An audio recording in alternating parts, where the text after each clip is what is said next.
So hi, very good afternoon. So I was the one who was about to start your class on 22nd, but yeah, of course, because I was not well, so it started from geography. So and as you must have got the instruction that for next 10-15 days I would not be interacting with you in person, okay?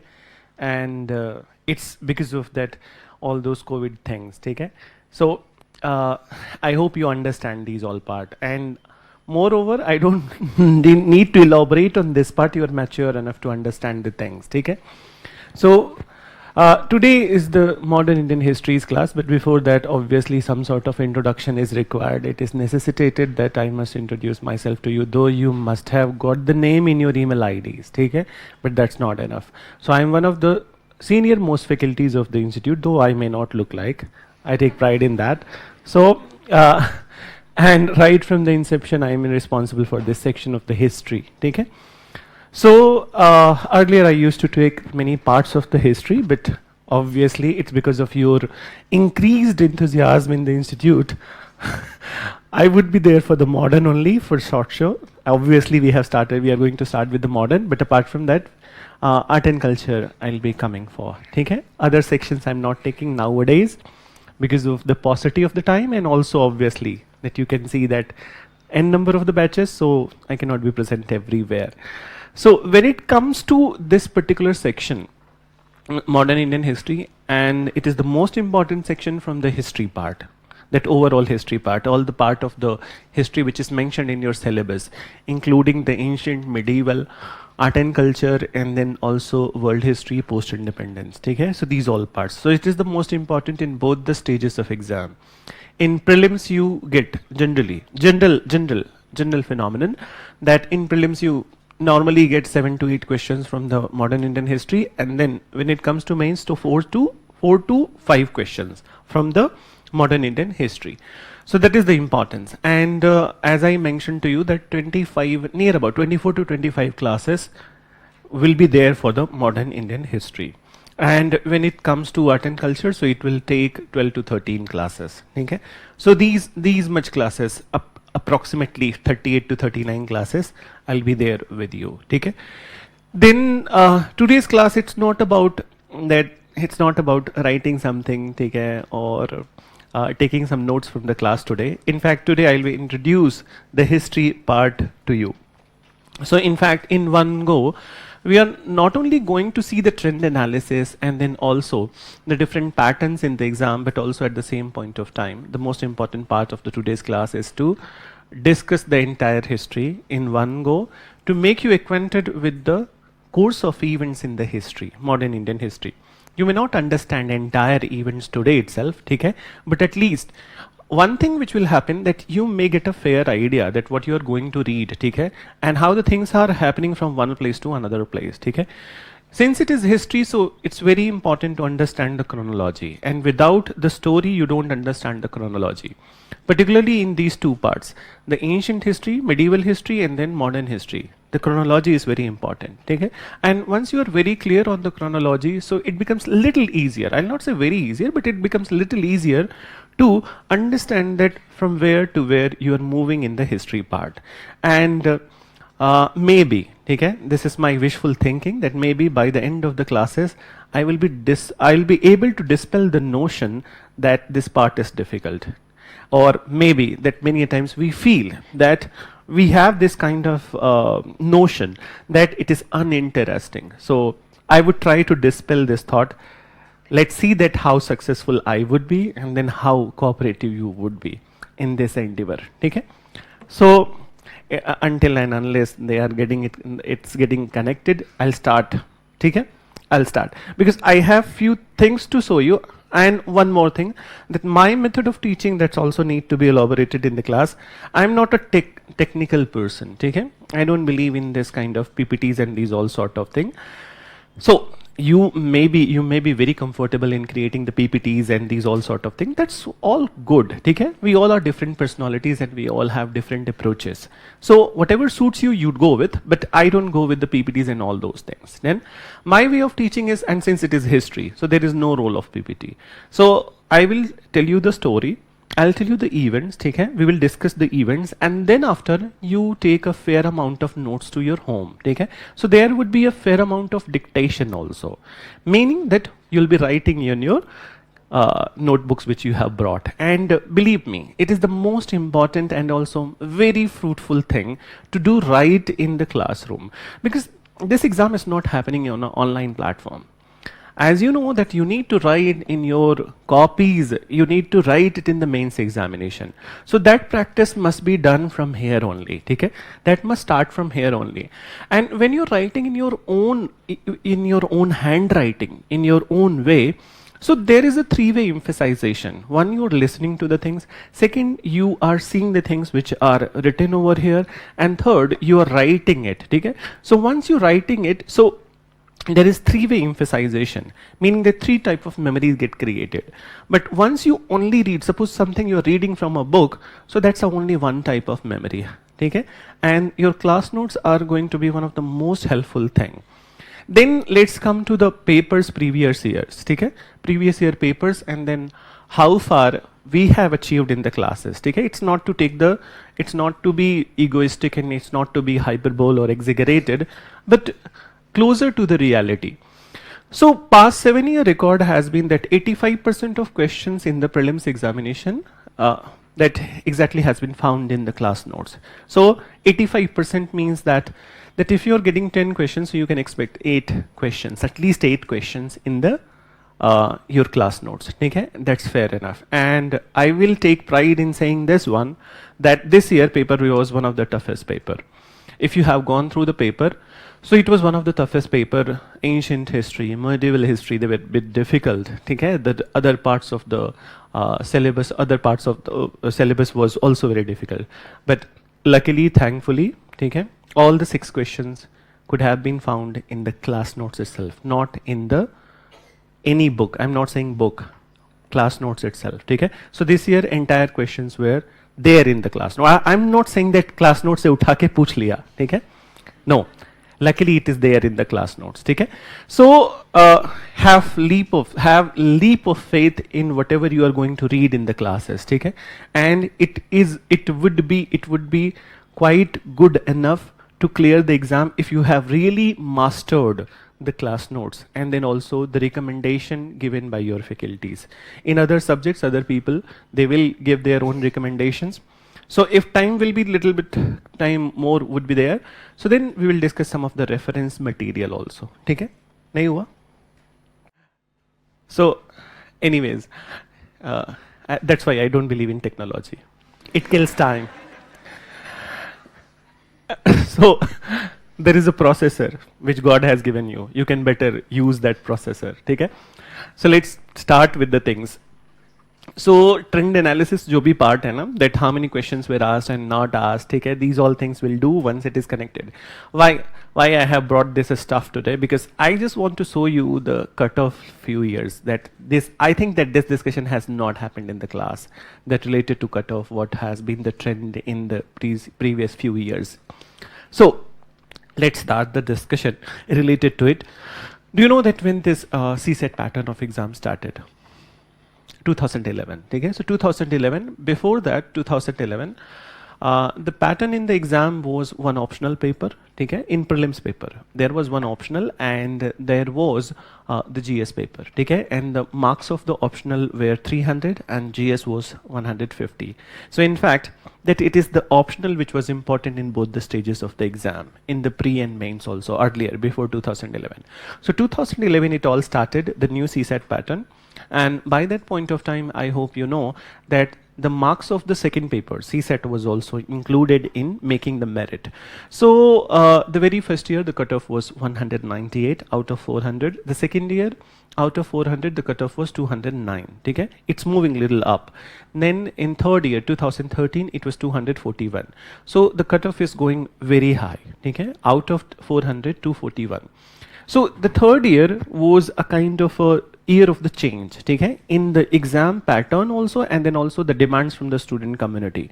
So why the marks that cutoff became 241? Because the paper 2, that is CSET paper, it was very closer to the SSC CGL level paper, okay, that combined graduate level. I hope you know SSC CGL. So, and those people who are preparing for the banking examinations and IITs and not IIT, IIMs and then MBA examination, they performed well. So in fact, I have n number of the examples, the people who have scored out of 200, 192, 196 also, okay, in second paper. And GS, in GS, even if you get 48, 42, this much, okay, so 50 marks also, you can easily clear. So there was a Protestant movement in 2014 and 2013 to onwards 14, but in 14 the pattern continued.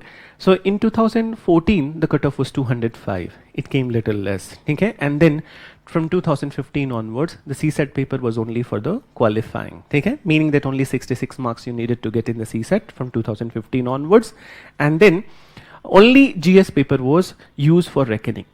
So 2015 the cutoff was 107, okay, 107, and then 2016 the cutoff was 116 out of 200. So that was the highest cutoff till this date in GS paper, 116. If you translate it to the percentage, so that is 58% of the marks. But 2017 onwards the cutoff started to become very low, and it's consistently in under 100 only, okay. So it was 98, then 96, 96, then 92, 87, and this year again it is believed to be somewhere around 85 to 86. So last year cutoff was 87. Once again it will be hovering around 85 to 87 only, not more than that. Uske पिछले साल it was 92, uske पिछले साल it was 96. So the cutoff is always going to be from last 5-7 years. It is less than 50%, okay. So why I am discussing this thing, that when cutoff is less than 50%, then so that if you get the paper, when you get the paper, so if this kind of difficult paper is there, do you need to solve all the questions? Obviously no, okay. So that restraint you need to bring in your behavior, that how to restrain on those things that you don't know. And in reality you will never know everything, okay.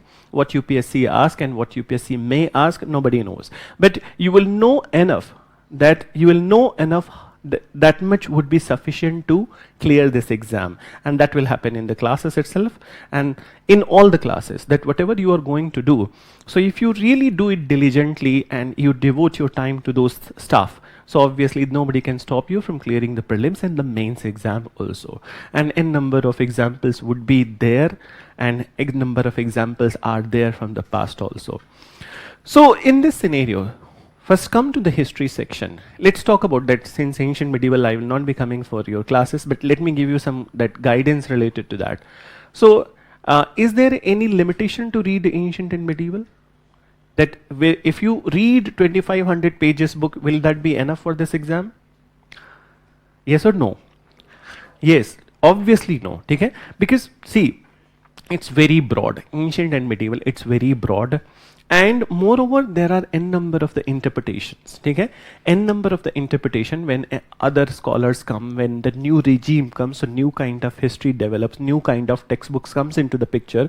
So you cannot run after reading so many books. So what you need to do, that you need to stick to the basic books and the basic things, okay? So that you can do bare minimum in a one particular subject, okay? Which is of this nature. And see that after doing these many classes, particularly that if I say about the art and culture and modern Indian history, suppose that if you're getting 12 questions from both the sections in the examination, and if you're not able to do 4 questions from that, okay, all of the class, okay, 4 questions from that out of 12, so mark my words that nobody in this market can do that, okay. If you are not able to do after completing the course over here, so nobody will be able to do that. So paper is difficult, okay. And that's why the another name of this UPSC is the Unpredictable Public Service Commission.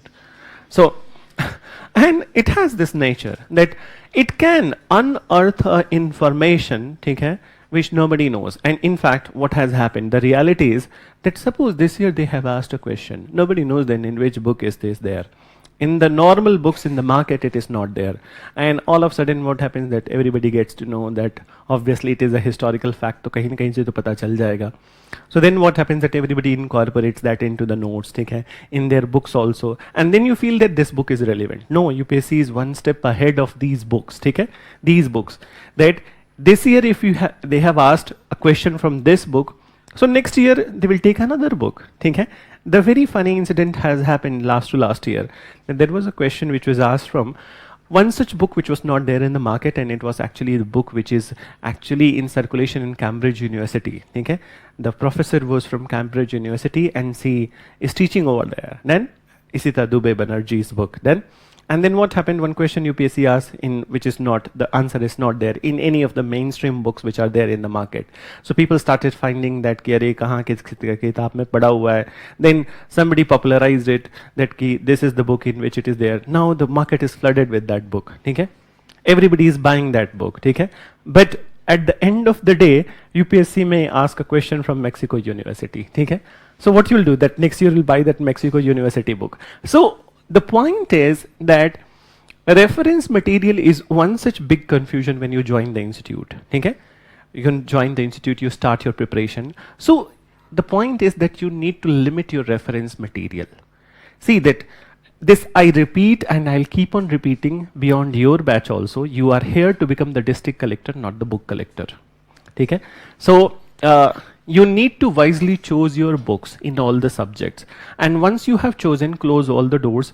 Don't look at the other things, other books, because in this market, n number of the people would be there. And you know, there are people who are preparing from last 10 years, ठीक है? That सरकारें बदल गई, लेकिन उनकी तैयारी नहीं बदली, ठीक है? So they will keep on reminding you that नहीं नहीं नहीं ये किताब तुमने नहीं पढ़ी है, तुम्हारा तो होगा ही नहीं. So you will keep on that, you will believe that because they are the master of clearing the prelims examination. They clear prelims examination, but then after nothing. ठीक है? So when they say this thing to you, so you will feel that I have not read this book. Don't fall prey to them. ठीक है?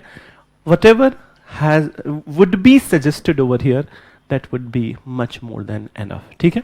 So chalo, with this note, it's not getting connected, I will do exercise at my own. So I hope you understood the phenomenon of the cutoff in the prelims examination. ठीक है?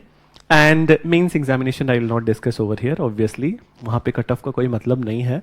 So prelims examination is one of the dreaded stage. ठीक है? Then when it comes to the number of the question which has been asked from this section, ठीक है, in previous years, ठीक है? So when it comes to the prelims examination, so as I said to you that it was 2011 when new pattern of the exam started. So from 2011 to 2022, in these all years, the average number of question from the history is 17 to 18 questions. Okay? So this is average number of questions in prelims examination. So now you can ask that this 17 and 18 includes what? So it includes, obviously, it will include modern Indian history. Okay? Then second one, art and culture. So art and culture, and then comes ancient and medieval. Okay? So ancient and medieval. So these three portions I have included in this one. Okay? How many other sections are there in the prelims examination? If you look at the syllabus, so there are 7 sections in the prelims examination, and history is one of them. So out of 7 sections, 17 to 18 questions from this section. Moreover, that in this 7 sections, so what is the syllabus which is mentioned at the prelim stage of exam related to the history portion? It's a very vague syllabus that they have given, and what they have written.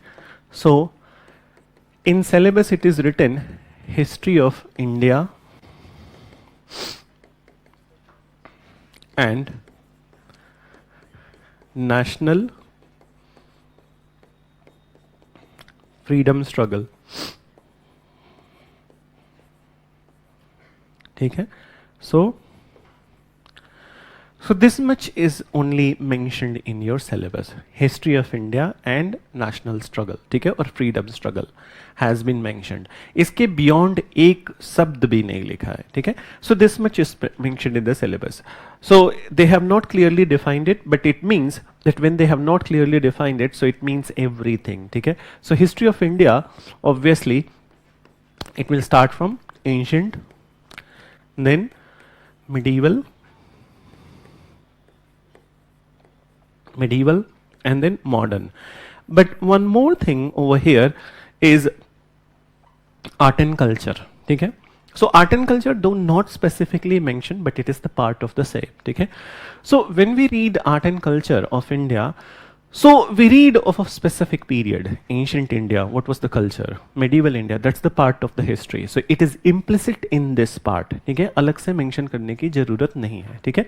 So it is implicit in this part. But somehow you are saved from reading the other things. Like for example, they have not mentioned in the prelim stage world history. History of India only has been asked. Then, so you don't need to read world history. World history is only there at the mains stage of exam. Another thing which they have not mentioned over here, post-independence history. So post-independence India is also part of the mains exam. So these two parts of the history only in the main stage of exam, and these three part in both the stages of the exam, ठीक है. So though ancient medieval, जब mains का syllabus देखोगे, so in GS paper 1 they have not mentioned ancient and medieval, but where in that paper they have mentioned art and culture, ठीक है. So in art and culture ancient and medieval would be implicit, ठीक है. So this is the part, and then second part they have mentioned there is a specific phase in the Indian modern Indian history, and that specific phase is the freedom struggle, ठीक है. So that they have specifically mentioned. Now come to the mains syllabus. So in mains examination, the very first thing, ठीक है, they have mentioned art and culture of India, ठीक है, art and culture, और they have mentioned architecture, ठीक है. Then in syllabus various art forms, architecture and sculpture. Then they have mentioned various art forms. They have not specified what are those various art forms.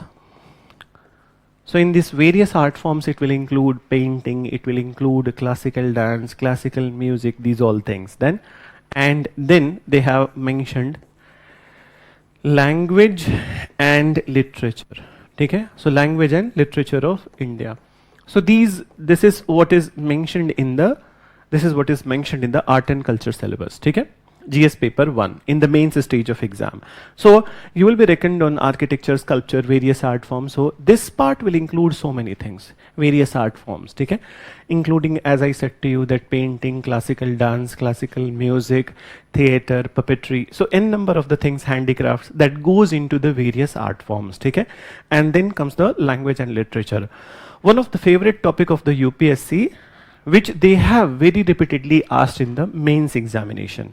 Then come to the syllabus of modern, okay? So when it comes to the syllabus of modern, there are two parts of syllabus that they have mentioned, okay? So in modern Indian history, there are two parts of syllabus. The number one part of the syllabus, what they say, that history of India from the middle of 17th 18th century, ठीक है. So what is the middle of 18th century? 1750, okay? So it means 1750 onwards. So middle of the 17th century. Then they say significant events, personalities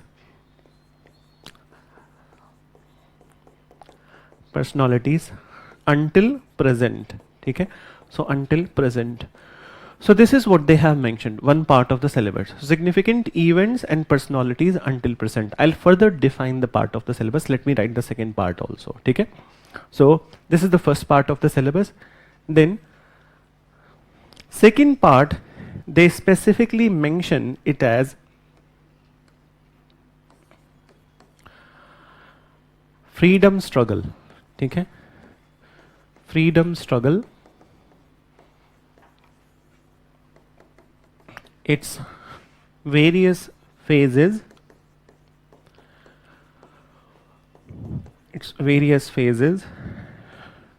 important personalities, important events and personalities,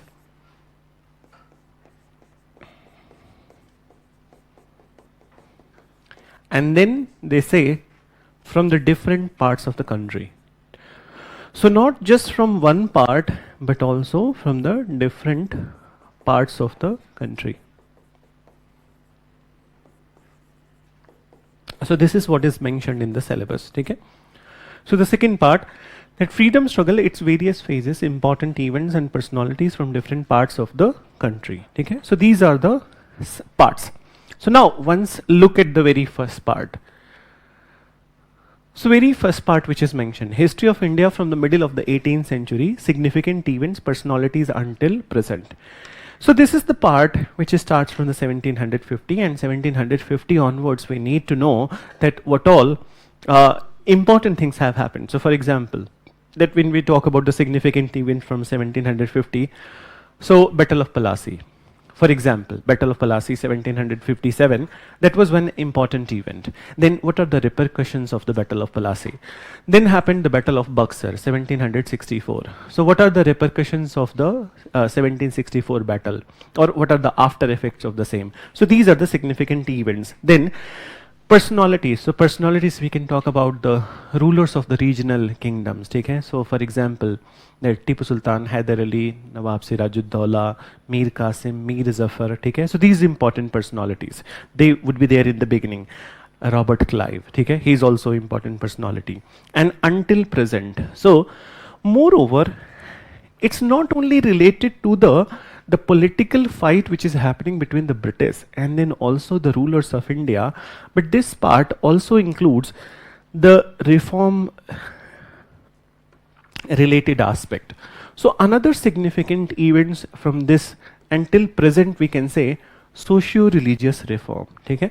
So that will come under this category. So socio-religious reform, and starting from Raja Ram Mohan Roy, okay, Ishwar Chandra Vidyasagar, and until present we can talk till B.R. Ambedkar. Okay? So until present will be B.R. Ambedkar. So this is one aspect, okay, socio-religious reform. And then they say that the second part of the syllabus, which is freedom struggle part. Okay? So freedom struggle, when it comes to freedom struggle, so its various phases, important events, personalities from different parts of the country. So when do you consider that is the starting period of the freedom struggle, or which particular year we can say roughly? 1857. Yes, we can say that after 1857, the freedom struggle phase is beginning. Okay? But on informal level. Okay? So on informal basis it began, because in fact the 1857 revolt itself was not a very formalized revolt, though it was very big, but it was not very formalized. Another thing, that before 1857 there was no sense of nationalism in India, but after 1857 the sense of nationalism developed. So after 1857 till the foundation of the Congress, okay, it is considered as the that maturing phase of the Indian freedom struggle. But when it comes to the different phases, just wait 1 minute. So when it comes to its various phases, so with the foundation of Indian National Congress in 1885, the Indian freedom struggle entered into its first phase. So first phase. So 1885 to 1905, this was the first phase of the Indian freedom struggle, and in this phase the leaders were known as the moderate leaders. Their methods were moderate. So we'll study about the moderate phase of the freedom struggle. Then from 1905 Swadesi movement started. Okay? So with the arrival of Bal Gangadhar Tilak and their methods, and moreover the reason was the partition of the Bengal. So after that Swadesi movement started, which is also called as the extremist phase of the Congress. Okay? It continued till 1915. Okay? So this is the second phase. Then comes 1915, when Gandhi is returning back from the South Africa to India, and then with the return of the Gandhi, a new phase is starting in India, in the Indian freedom struggle. So we generally call it as a Gandhian phase. You can call it as a third phase also. Okay? So then comes the Gandhian phase. So Gandhian phase, but in Gandhian phase itself, there were many sub-phases. Okay? So sub-phases, so for example, in the beginning, Gandhi will go with the non-cooperation movement. Okay?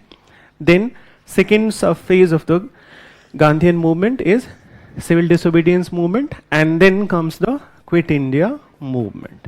Okay? So Quit India movement. So these are the different phases within the Gandhian phase itself. Okay? So these are there.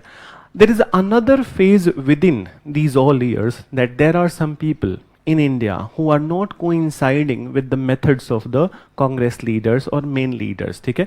Meaning that they are not happy with the peaceful methods of these leaders. So they are going with the revolutionary methods. Okay? So like Bhagat Singh, Rajguru, Sukhdev, Subhash Chandra Bose. Okay? So there would be three revolutionary phases. So phase one, which would be, I'm not writing, just for your understanding I'm telling you. So phase 1, which was from 1905 to 15, phase 2, 1924 to 35, which is the phase of the Bhagat Singh, and phase 1 was the phase of the V.D. Savarkar and Anusilan Samiti, and phase 3 is the phase of the Subhash Chandra Bose. Okay? That is 1942 to 1945. Okay? So these would be the three revolutionary phases. So these are the different phases. Then what the syllabus says? So syllabus says that important events, phases ho gaye, important events and personalities from different parts of the country. So in important events, we can also talk about the different such type of the initiatives taken by the British, or some sort of policy which has been brought by the British, different acts of the British, what initiative they have taken in the civil services, police, army, judiciary, what changes they have brought into the Indian legislative scenario. So these all would be the part of the events, and then personalities from the different parts of the country. So personalities, obviously, that there are a number of the personality in the moderate phase itself. You can talk about Dada Bhai Nehroji, Gopal Krishna Gokhale, Mahadev Govind Ranade, G. Subramania Iyer. Then in extremist phase, you can say Bal Gangadhar Tilak, Lala Lajpat Rai, Bipin Chandra Paul, Arvindo Ghosh, V.O. Chidambaram Pillai, and then comes the Gandhian phase. Gandhi himself was a stalwart, and in Gandhian phase, Jawaharlal Nehru, Motilal Nehru, C.R. Das, Sardar Patel, Rajendra Prasad. So n number of the personalities. Over the period, we discuss about them. And then comes the women freedom revolutionaries also, the different parts of the country. So that is what is mentioned in your syllabus. Okay? So I hope you got acquainted with the syllabus. And listen, the most important thing, just give me 1 minute. Let me have a little bit of water.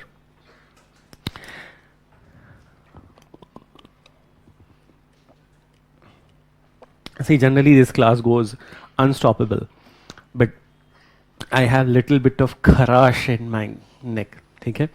So otherwise this class I don't stop, and then it goes continuously. Thank you for your cooperation. So listen. So next part is basically that mains examination, and how many questions have been asked in the mains examination from this section. Okay? So prelims ka to humne baat kar liya. Now let's come to the mains stage of the exam. So in mains stage of exam, GS paper 1, where these things are asked, and very first year I will take is 2013.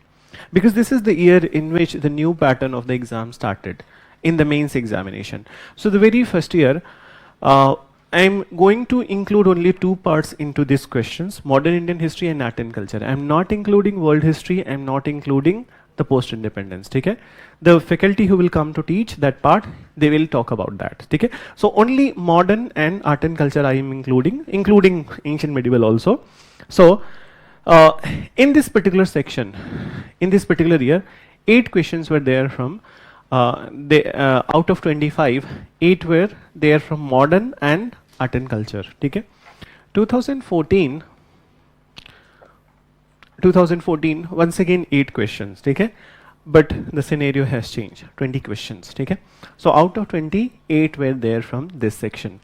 Then 15, 7, and from here onwards only 20 questions. So final number of the questions are 20. Okay, so 7 in 2015, 7, 2016, 5, 2017, 6, in 18 it was 5, in 19 it was 6, in 20 it was 5, and then last year 6.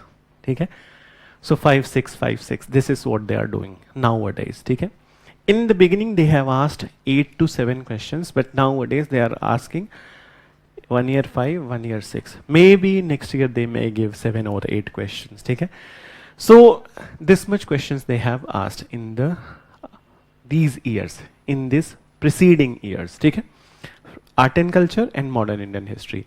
And when it comes to world history, so earlier they asked, here also they have asked very first year, I think 3 questions were there, 2 questions were there, but then onwards only 1 question. Okay, so I think from 2015 onwards there was only 1 year in which 2 questions were asked, but otherwise only 1 question.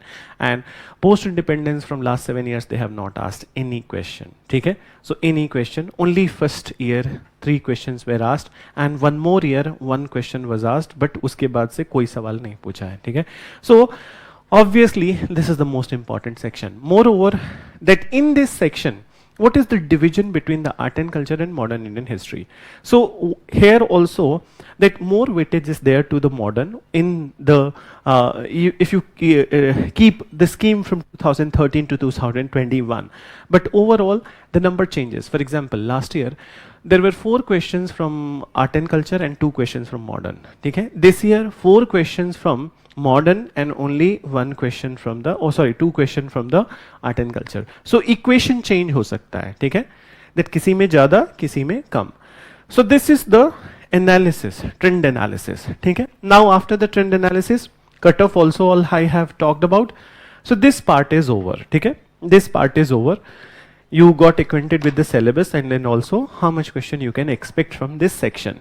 Now come to the entire history itself. So I'll start.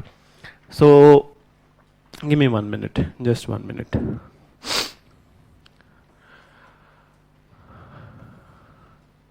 So now listen, we cannot start directly from 1750, even to tell you story, and even when we are going to start reading in our classes, so we cannot start directly from 1750, because to understand the events in the 1750, we will have to go back to the medieval. Okay, so there is a fair amount of usage of the medieval information in the early part of the modern Indian history. Without that you cannot understand. One more thing, that since these classes, in medieval classes, it may happen little late or after the modern is over. So you may not be under any impression that since you have not studied medieval first, तो उसकी वजह से यहाँ पे कुछ समझने में problem होगा. There would be no problem. Whatever important terms and events and then key words would be there, I will make you understand. I will make you write also. Okay? So first of all, let's divide the period. Till what period we can say that it is ancient period? Any idea?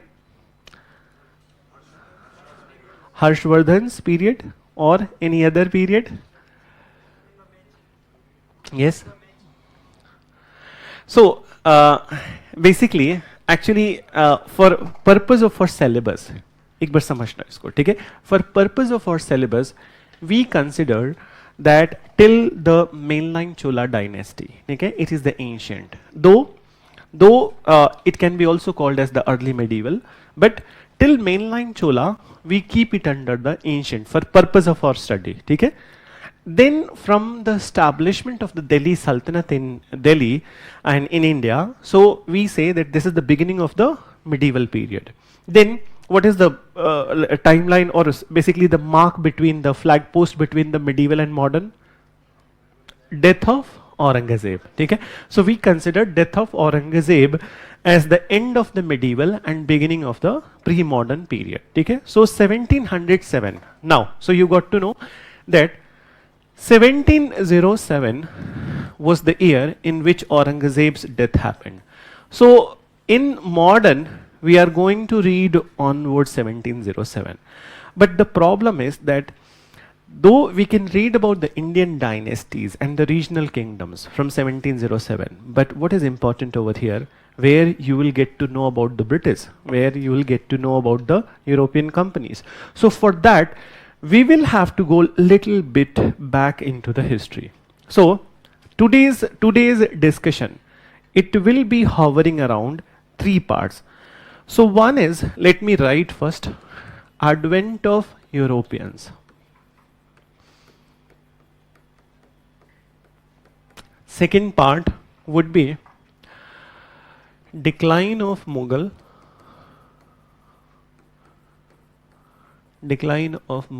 and rise of regional powers. Rise of regional powers. Okay? Then the third part would be freedom struggle. Then, so for this part, advent of European, we need to go into the medieval. Okay? So let's have a discussion on this one. So it is 1498 in which the first European, they came to India. Okay? So Portuguese, they are the one who came to India in 1498, precisely May 1498, at the coast of Calicut. So, but this statement needs to be further defined, that was he really a first European to come to India, or before him many people have come? So before him also many people have come. It's a new and changed scenario. So Vasco da Gama, or the Portuguese, were the first people to come to India in 1498 from a direct sea route. Okay? So direct sea route, that is important thing. So direct sea route, Vasco da Gama, he came to India. Okay? And when you look at who was ruler in India at this point of time, so basically the northern and the central part of India was ruled by Lodhis. Okay? So it was ruled by Lodhis, and it is actually the middle of the medieval period that Lodhis are there. Uske pehle abhi Mughal aana baki hai. Mughals will establish their role in 1526. Okay? So Mughals are not there. So Lodhis time they have come to India. Now, so what is this new discovery? So new discovery and why it was important. So just listen, that the European world, okay, India had contact with the European world from time immemorial, but this contact is through the land route and partial sea route. Okay? So partial sea route and then land route. Moreover, that India has acquired huge amount of benefits from trade with the European world. So why European world is in the need of the Indian commodity? So very first thing, that you know that these all European countries, these all European nations which are there, they are cold countries, okay? And particularly in the harsh cold climate, then so harsh cold climate, nothing is grown over there. Moreover, when it comes to India and Indian subcontinent, so here India means Indian subcontinent. Then so Indian subcontinent, when you look at the geography of the India, and then also the climates, the type of the climates which are there in India, there is hell lot of diversity. So because of this diversity, we have hell lot of varieties, biological diversities and agricultural diversities. So some of the produces which were there in India was important for the entire world, this entire Indian subcontinent, including Indonesia also. So they were producing the things like spices like black pepper, okay? So black pepper, cardamom, cinnamon, then so these all spices, clove and maize, then so these all spices are important. Why they are important? Because in the harsh winters, what they were doing, that these spices were the one with which the meat was preserved. Okay, meat was preserved for their eating purpose, and obviously at that point of time there was no such invention of the refrigeration technology, so they needed some sort of natural methods to preserve the meat. And moreover, that without the spices from the Indian subcontinent and Indonesian islands, the food would be very bland. No matter whatever cuisine you talk about, okay, South American, North American, European, everybody uses the spice which is going from India. If at all they are not using, so at least they are using the black pepper. Then, so everybody is dependent on that for making their food tasty. So it was very important for them to get direct access to the trade with India. Then another thing, you will read in the ancient history that cotton, it is one of the most important thing which has happened to this world. It's one of the most important cloth and very comfortable. So cotton was the native plantation of India. It was grown over here, and for cotton also they were running to India. Then another thing, that apart from the cotton, there were many luxurious goods which were found in India. For example, silk. Okay? So not only China, but India was also one of the great hub of the silk production. So they were running for the silk also. And if silk is not enough, so then they are going for the pearls also. And later on in geography, you'll read that pearl cultivation can only happen in warm waters, little warm water. So basically the coast of the India is perfect for that. Then, because here the water is little warm. Then, but when it comes to the Atlantic Ocean, the part of the European world, it's very cold. Okay? It's highly cold. So their pearl cultivation cannot happen. So for that also they are running to India. And these all goods, when they were going to the Europe, so there were indirect trades. Okay? So indirect trades. So how it was going? First it is going to the Arabian part of the world. Bombay, ye western coast se, Arabian part of the world. Arabian traders are selling it to the merchants of Venice. Okay? Then merchants of Venice and Geneva, they are selling it to the European people, okay, or European traders. So there are two layers, and in these two layers, suppose that if a commodity, its original price is 10 rupees, so by the time it reaches to the market of Europe, it becomes 100 rupees. So 10 times ज़्यादा price बढ़ गया. So now these European nations, they were trying to find out a direct route to India, okay, so that they can directly trade with India and they can achieve a huge amount of profit from this trade. So they can gain huge profit. So in this endeavor, 15th century, it was the Portuguese people who started, and finally it was Vasco da Gama who was successful. So tomorrow's class will further elaborate about this topic. Today just get acquainted. So Portuguese were the first. Now they came in 1498, and for almost 100 years, okay, till 1600, no other European was allowed to use that route to come to India. Okay? But after 1600, it was open. Okay?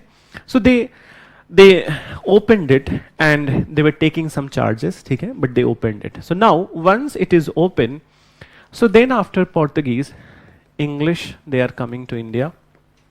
Okay? After English, I hope you know Dutch. Okay? So English, Dutch. Then after Dutch, who else? Danish people of Denmark, and the last to come to India were French. So English, they started coming to India from 1600 onwards, Dutch 1602 onwards, okay, Danish 1616, and French East India Company 1664. Don't need to write, okay. Tomorrow we'll be writing anyways, okay. So today I'm just telling you the story.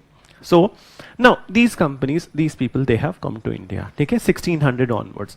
Now once these all companies are present in India, so initially what is their initial endeavor? They want to create their trading centers in India with the permission of the Indian rulers.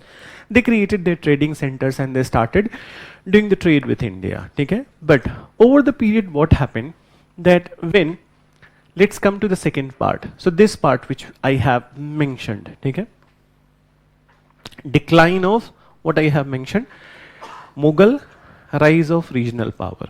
So in 1707, when the mighty Mughal emperor Aurangzeb, he has died. So this was an opportunity for many regional powers to rise, and then also this was an also opportunity for out of these European companies, by this time in Europe itself, French and English, they have emerged as the strongest imperialist power, okay? Meaning that biggest powers in the world, in Europe and American part of the world. So now they thought after the death of Aurangzeb that they will also strengthen their roots in India, and they can go for their colonial ambition, meaning that colonial empire in India, creating their own colonial empire. So now in 17th century, let's take another page here only, okay? So this part we are discussing right now, second part. So in between 17th to, sorry, not 17th, 1700 to 1800, what all developments were there? So just listen. So these developments are, one, the death of the Mughal emperor, okay? Death of the Mughal emperor Aurangzeb, okay? And then after his successors who are coming to power, their names are, any idea? Later Mughals, okay? So we call them later Mughals. The sons of Aurangzeb, okay? Those who are coming to power, they are known as later Mughals. But their son, they are not called as Mughal, but later Mughal, because they didn't have the character and the capacity and the strength and the power like the predecessors. So that's why they are called as the later Mughal. Tomorrow further we will define. So one hand they are there, then regional powers are there. And these regional powers include, who else? So Hyderabad, Bengal, Awadh, then any idea? Maratha, Mysore, and bigger ones we are writing today, not the other people. So Punjab, okay? So these 6 big powers we are writing right now. So these 6 big powers, they have also emerged.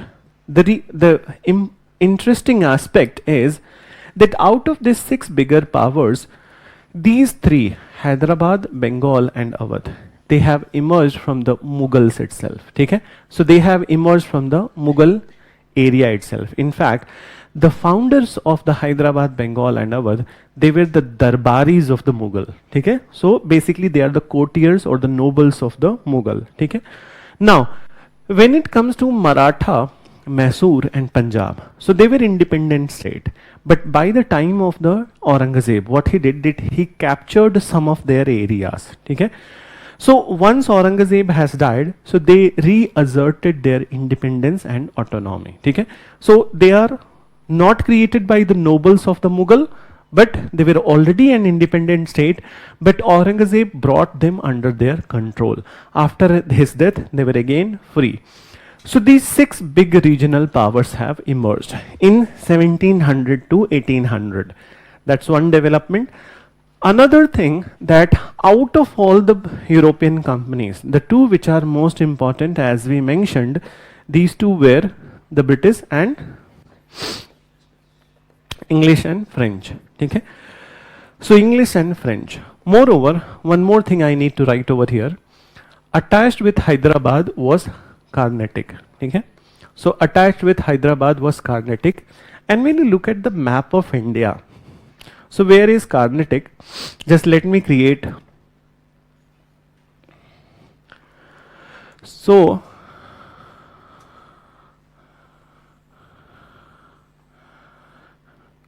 which part is Carnatic? Basically this area. This entire part is Carnatic. Okay?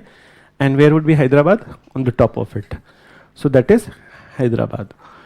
So now, why Carnatic we are bringing into the discussion? Because the most important trading centers of the British, okay, or their headquarters by 1740. So Madras, okay. So Madras was headquarter of British, okay, and then Pondicherry. So Pondicherry was for French. ठीक है? So French. Both are there in the Carnatic area. ठीक है? So now both are there in the Carnatic area. Now what happened? That somewhere by 1714 there were some political crisis in the Carnatic area, meaning that the ruler of the Carnatic has died, and it has resulted into some sort of crisis in the court where there are many people who want to become the Nawab of Carnatic. So in this scenario, the French governor Dupleix, okay, he decided to interfere into the affairs of the Carnatic, so that if he is interfering and his supported candidate comes to power, so then he will give him some political privileges. Then, so when Dupleix started this strategy, the same strategy was followed by British also, okay, and it resulted into the Carnatic Wars.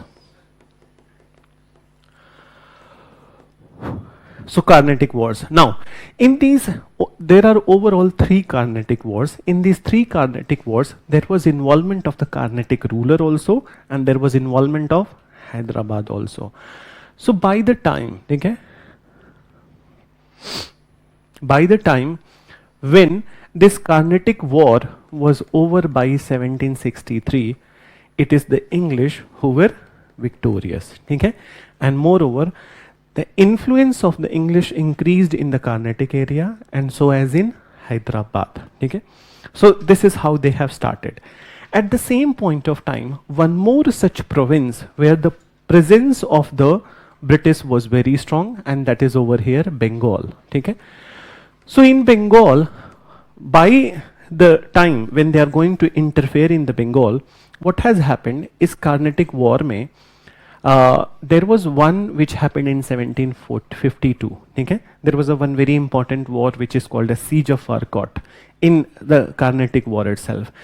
In this war, the British were victorious. Okay? So British were victorious against the French. So it has emboldened their confidence, and it has emboldened not of confidence but given them enough motivation to further do some sort of adventure in Bengal.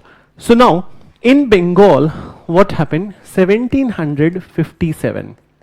Okay? 1756 onwards, because in 1756 the original ruler of the Bengal, Alivardi Khan, he has died, and after his death there was a political crisis in the Bengal also. So here British interfered, and after this interference, 1757, Battle of Palasi. Okay? So Battle of Palasi happened, in which the Sirajuddaula, the ruler of the Bengal, was defeated and killed, and then after, British started to appoint some their own people on the throne of the Bengal. Okay? But these people were also not very okay with the British rule, particularly the second ruler after Sirajuddaula, Mir Qasim. Okay?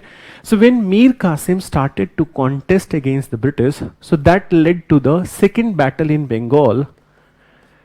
Yes, 1764 and Battle of Buxar. Okay? So after Battle of Buxar, it was Bengal came completely under the control of the British. One more thing which they got after this, because in this battle, not only the Bengal ruler was there, but it also involved the Awadh ruler. Okay? So Awadh was also fighting in the Buxar against British, and in fact Mughal Emperor, later Mughal Emperor Shah Alam II, he was also the part of this battle. So in fact, in this battle, 3 people are defeated: Mughal Emperor, then the Awadh ruler Sujauddaulah, and Bengal ruler Mir Qasim. After this, British got Diwani right of Bihar, Bengal and Odisha. What is this Diwani right? The revenue collection right of this area. Okay? So revenue collection right, see that Diwani is a political right. It is only there with the rulers of the India, but first time a foreigner has got this right. Okay? So this is a big feather in the hat of the British in India.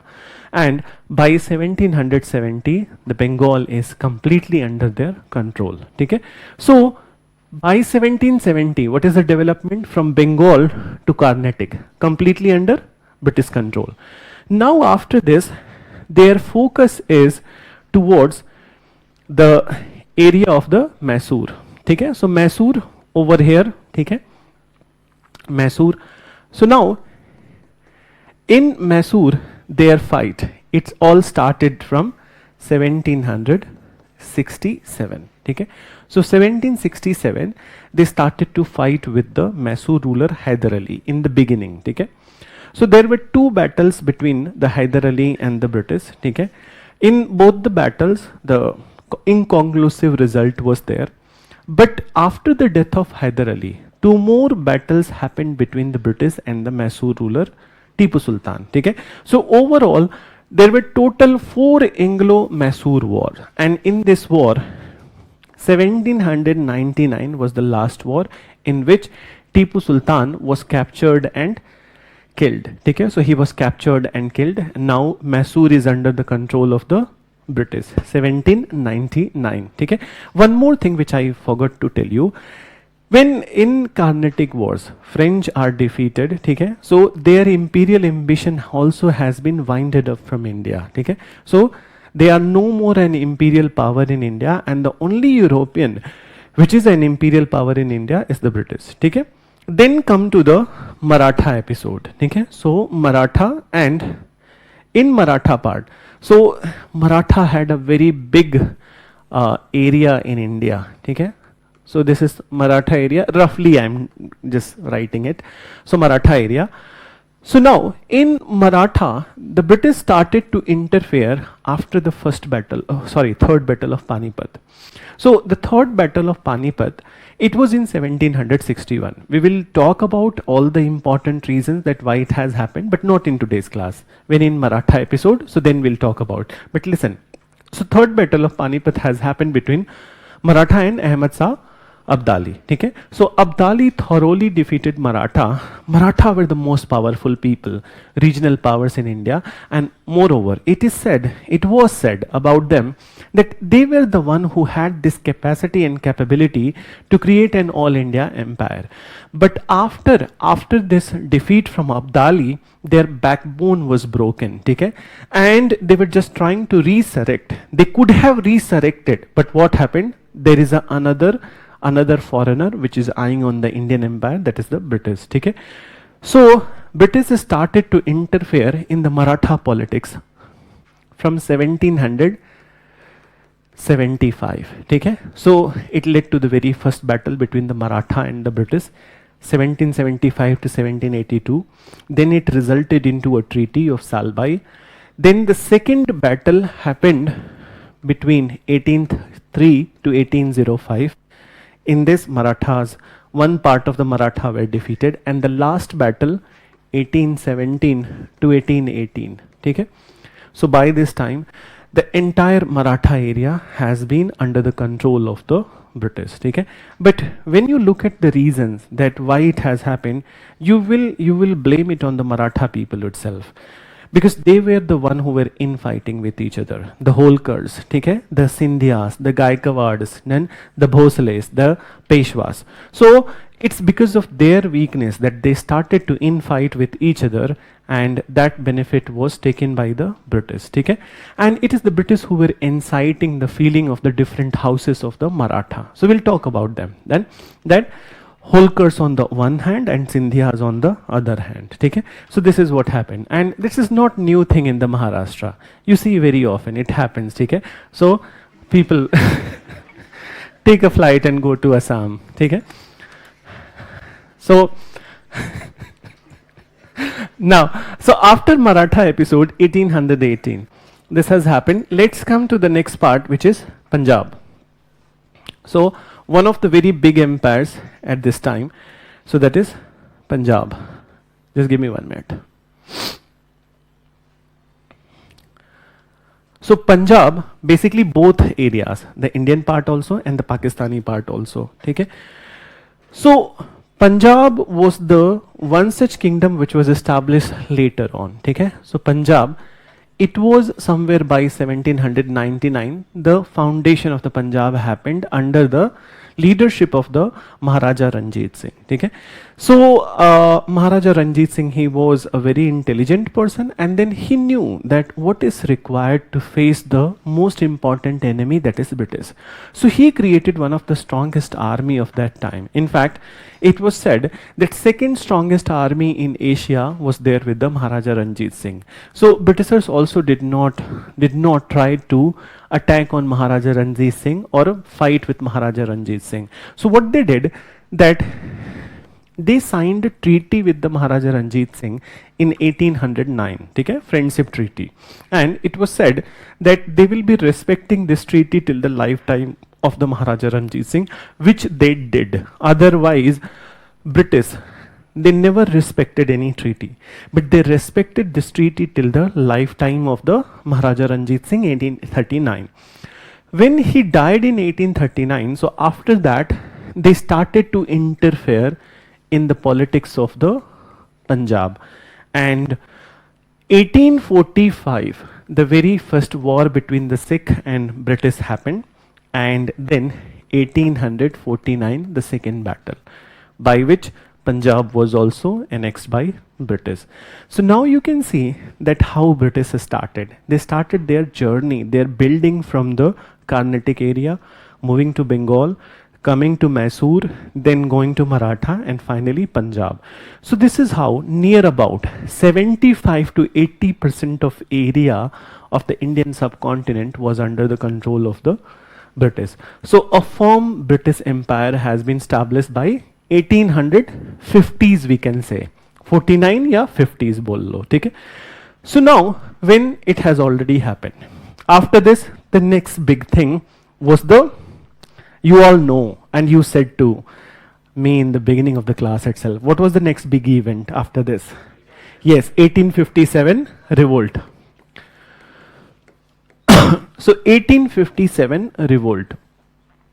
So what are the reasons of the 1857 revolt? We will discuss very elaborately, but let's look at some of the important ones right now. So first of all, when British have already established their empire in India, so it means that they must have come up with their policy. Then they must have come up with many of their policy, which included the land revenue policy. Okay? And these land revenue policies were highly exploitative. We will read in our course these land revenue policies like Mahalwari, Rayatwadi, Zamindari, okay, permanent settlement. So these all settlements then. So they were highly exploitative. Apart from that, when it comes to the judicial proceedings, so there was highly biasness in the judiciary. When it comes to the police services, when it comes to the civil services, so there was high biasness. In fact, civil services, Indians were not allowed to compete in the civil services. Okay? So, and there were racial abuses. Okay? So racial abuses, Indians were humiliated, abused, then exploited. So there is a history of exploitation in previous 100 years. This is all people, that it is all that coming up to the neck of the people. So finally, one incident which happened in 1857, that incident was that there was a change of rifle, okay? And earlier that brown bess rifle was used. And now the Royal Enfield rifles were used. Okay? So new Enfield rifles were introduced. What was the difference between the two? That the new rifle, as it was touted, that it has a greater range and accuracy. Okay? So it was all fine. But the problem with this, that earlier Indians have seen there are Christian missionary activities also, the religious conversion activities also. So in this, that there was this cartridge. Okay? I hope you know cartridge. So cartridge which is to be filled into the that gun. So it was to be bitten off, and in this cartridge there was a paper, and on this paper the cow and pig fat was smeared. Then so cow and pig fat, and it hurted the religious sentiments of Muslims and Hindus alike. Okay? Cow fat Hindus and pig fat Muslims. Okay? So it hurted their sentiments, and these sepoys of the army, they refused to use this particular rifles, and when they refused, so there was mistreatment which was done to them. They were given hard punishment, and it all started as a mutiny in the army. Okay, so it all started from the Meerut. Then it all started from the Meerut, and very soon half of the India was burning under this revolt. Okay, so many people joined, and some of the princely states like Jhansi, Rani Lakshmi Bai, you know, then Nana Sahib, then Begum Hazrat Mahal, then Tantia Tope, then Maulavi Ahmadullah, Khan Bahadur Khan of Rai Bareli, Kunwar Singh. So n number of the important personalities of this time, they joined this particular battle, and it is considered as the first great revolt of India, okay? Because it encompassed more than half of the population of India, okay? And entire North India, entire Central India was completely affected by this. Moreover, it gave a scare to the British, okay? In the very first phase, that it was very scary for the British, and the way the people have resorted to the violence, they got to know that they cannot rule like this for forever in India. They will have to change their policy. But most important thing was how to control this particular revolt. So they controlled it within 1 year. The most important reason that why they were able to control, because this particular revolt was informal, and another thing, British were technologically superior. Okay? So technologically, in many ways, we will talk about that. They had telegraph, they had many such services which were coming to their rescue. So because of this, they were able to control by end of the 1858. But in 1858, after the end of the revolt, what is happening? Okay? So there is a change of rule, transfer of power. Okay? So there is transfer of power, and earlier, अब इसको ध्यान से समझना, ठीक है? Earlier, before 1858 or before 1857, it is the company which was ruling in India. English East India Company, a private company from the Britain, from the permission of their ruler, from the permission of the British monarch ruling in India. But after this revolt, transfer of power from company to British crown. Okay? So company to British crown. So from here, crown rule will start. And in this series, we will talk about different policies which British have come up with. Okay? So for example, that is Government of India Act. Oh sorry, पूरा चला गया ये तो. चलो कोई बात नहीं. I hope you have seen already.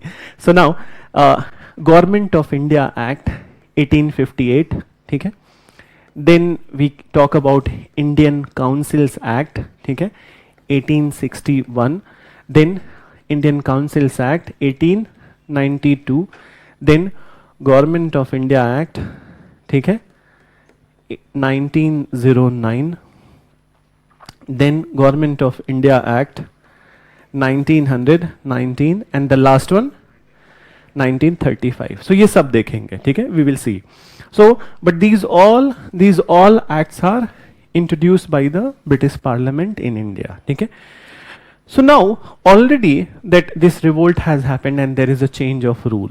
Moreover, the British have adopted that there was a declaration of the Queen Victoria in 1858. So I'll read some of the part of the Queen Victoria's declaration. So what she mentioned in her declaration in 1858, that now onwards that she is disclaiming the intention of British conquest in India, meaning that there would be no annexation. Earlier they have annexed Mysore, Maratha, Punjab, these all areas, but from here onwards there would be no more annexation. Then it said that British will follow the policy of religious tolerance, benevolence, okay, justice to all, and everybody will be allowed to participate in the public services, okay, to participate in the civil services examination. So now civil services was about to thrown open to Indians, and Indians were to be allowed to be there in the public services, okay, through competition, through exam only, but now it was allowed. So that was her main point of declaration. Then after declaration, one more thing which is important. So before 1857, one of the reason of the failure of the 1857, that there was no sense of nationalism in India by that time. But in its failure, this revolt has done a great cause, great purpose. It has served a great purpose to this country by implanting the seed of nationalism in India. So now the nationalism started to rise after the 1857 revolt. And moreover, now the nationalists of India are emerging slowly, not in a very rapid phase, but slowly. So these nationalists, we call them moderate leaders of India. And initially they created, so after this, initially they created many regional organization. Okay? So many regional organization. And what period? So in between 1858 to 1885. So many regional organizations, for example, Bombay Presidency Association, Madras Mahajan Sabha, okay, East India Association of Calcutta, okay, East India Association of Bengal, Asiatic Society of Bengal. So these all small or regional organizations were created. Okay. Now the work of this regional organization was to create awareness in India. Okay? So it was to create awareness in India. And see, it's a small word, but it has a bigger role to play in this country or anywhere. You have decided that you will prepare for this exam. It's not without awareness. You were aware about the exam. You want to become something. You have a particular aspiration. So you have that awareness. That's how you have come here. So they created awareness. But by 1885, it was realized that these organizations are regional in nature. There is a need to create an pan-India organization. So now, in 1885, it has happened. And in 1885, as you know, Indian National Congress was created. Okay? So Indian National Congress was created. It was facilitated by a British only, okay? Retired British civil servant, Ellen Octavian Hume. Okay?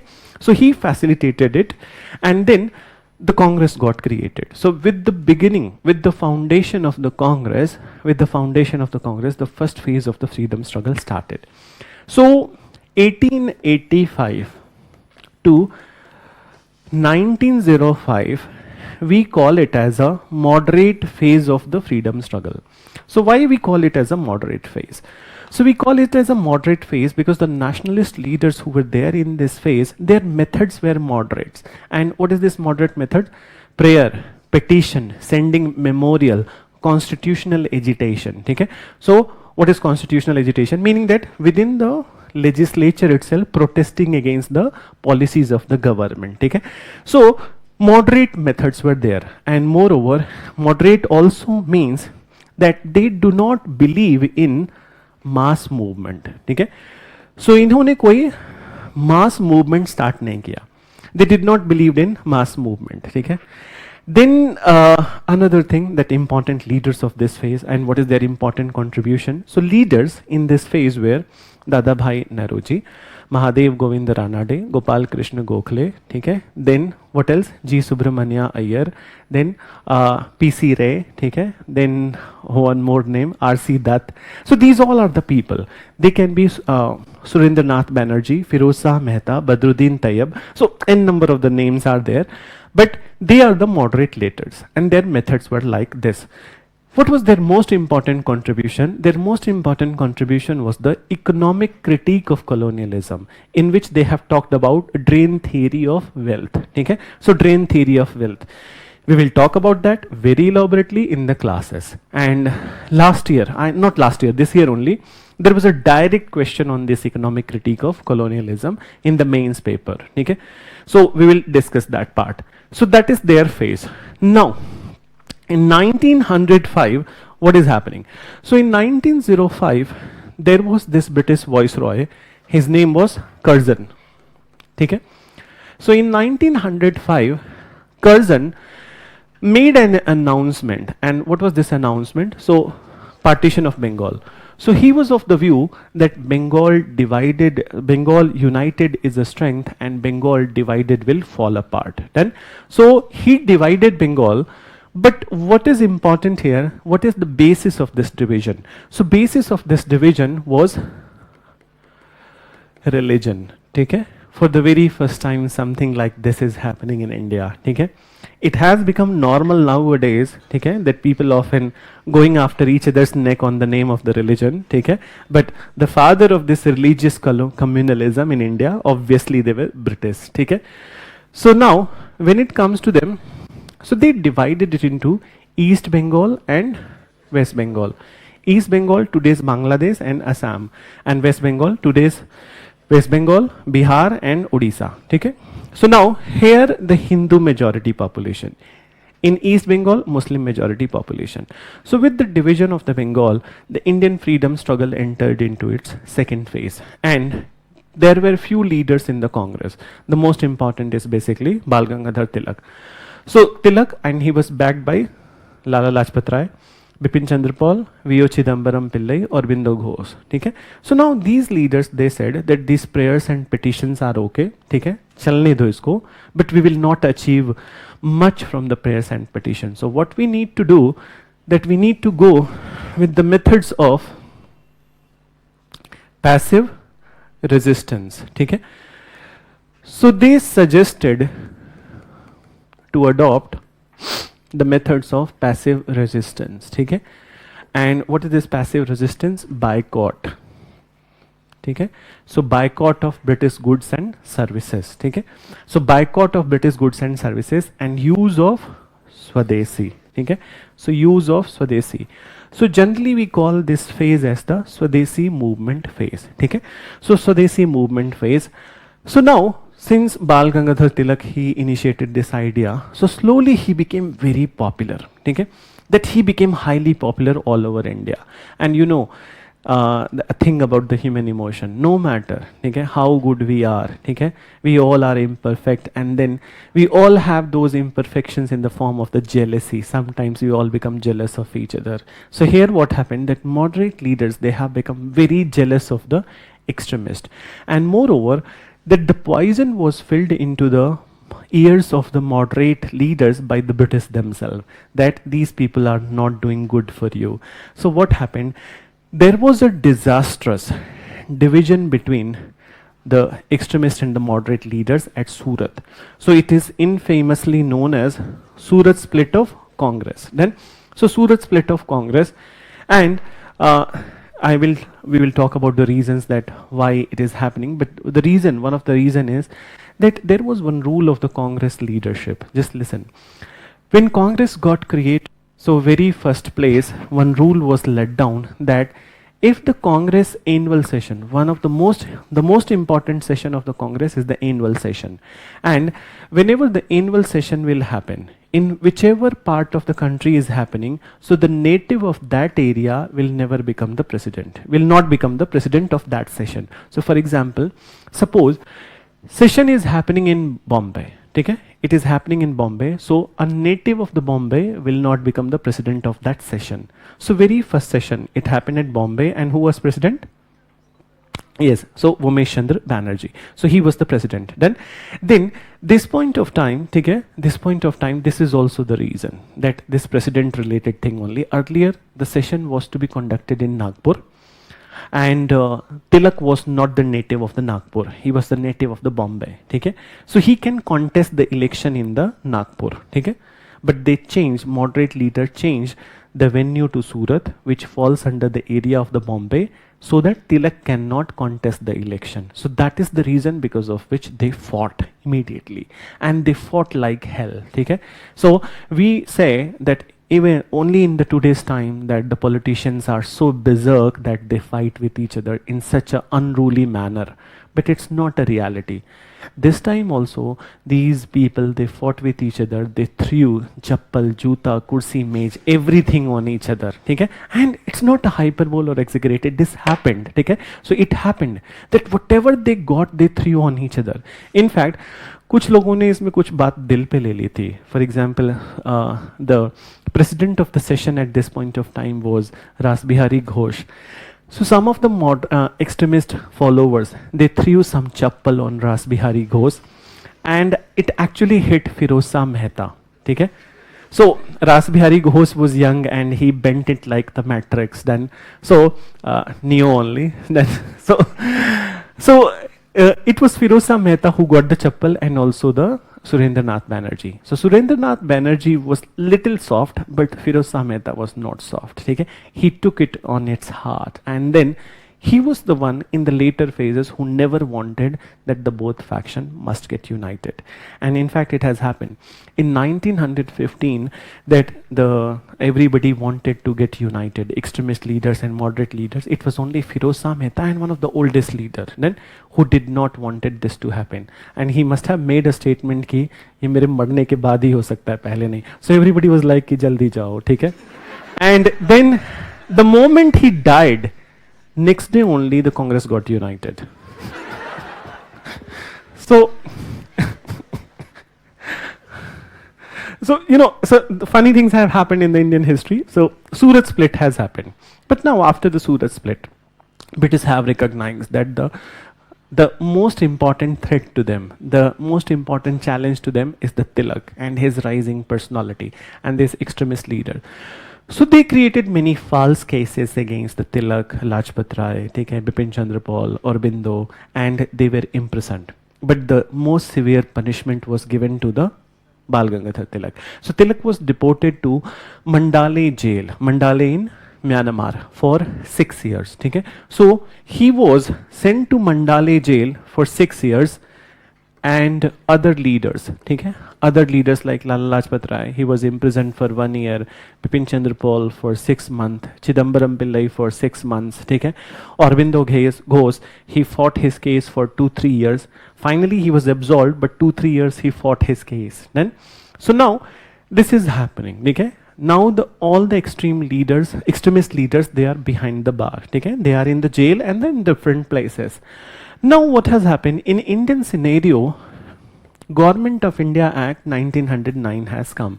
It is also called as Morley-Minto reforms, after the name of the Secretary of State and also the Viceroy of India. Okay? So earlier, these people, the Viceroy and the Secretary of the State, they have said to the moderate leaders that you don't cooperate with the extremists, and in 1909, whatever act that is coming, so most of your demands would be accepted. But what happened, this 1909, rather than satisfying the demands of Indians, it further disaffected them. And here, the highlight I will discuss today only. So separate electorate. So they came up with the concept of the separate electorate for whom? For Muslims. So first they divided a province of India on the basis of religion, and now they are coming up with this another concept of division, that is separate electorate for the Muslims.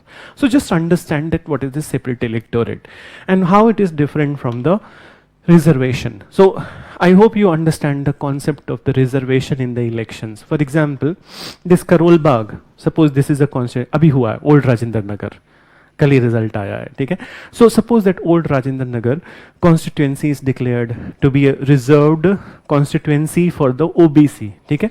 So it means that only OBC candidate will contest the election. But does it mean that only OBC people will vote? No. Everybody will vote. Whoever is there in the electoral list, if you are a voter, if you have a voter ID, you are from this constituency, you will vote. So that is the concept of reservation, that only the candidate would be reserved, not the voters. In the separate electorate, what they do, that not only the candidates would be Muslim, but voters would also be Muslim. So this is what is the another idea of the communal divide in India, to create the communal divide in India. So now the moderate leaders were heavily disaffected with this. They were not at all happy, but it's just like that when you have already done the mistake, so you don't have the right to do the penance for it. Your penance will not do any good to India. So now in 1909 this has happened. This is the highlight. Then the moderate leaders, they became highly angry with the British. So in this regard, to address their resentment, in 1911, Grand Delhi Darbar was held. Okay? So Grand Delhi Darbar, and in this, for the very first time, the King of Britain, King George, he came to India and he announced annulment of partition of Bengal. Okay? So East Bengal and West Bengal were merged but now two new states were created, Bihar and Odisha. Okay, so Odisha and Bihar were separated. Another very major announcement in this one was the shift of capital. Okay, so capital of British India was Calcutta.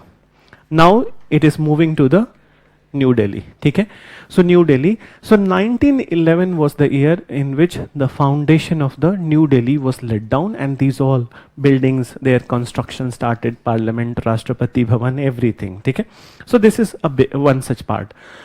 Another thing which has happened in this period, 1905 to 1915.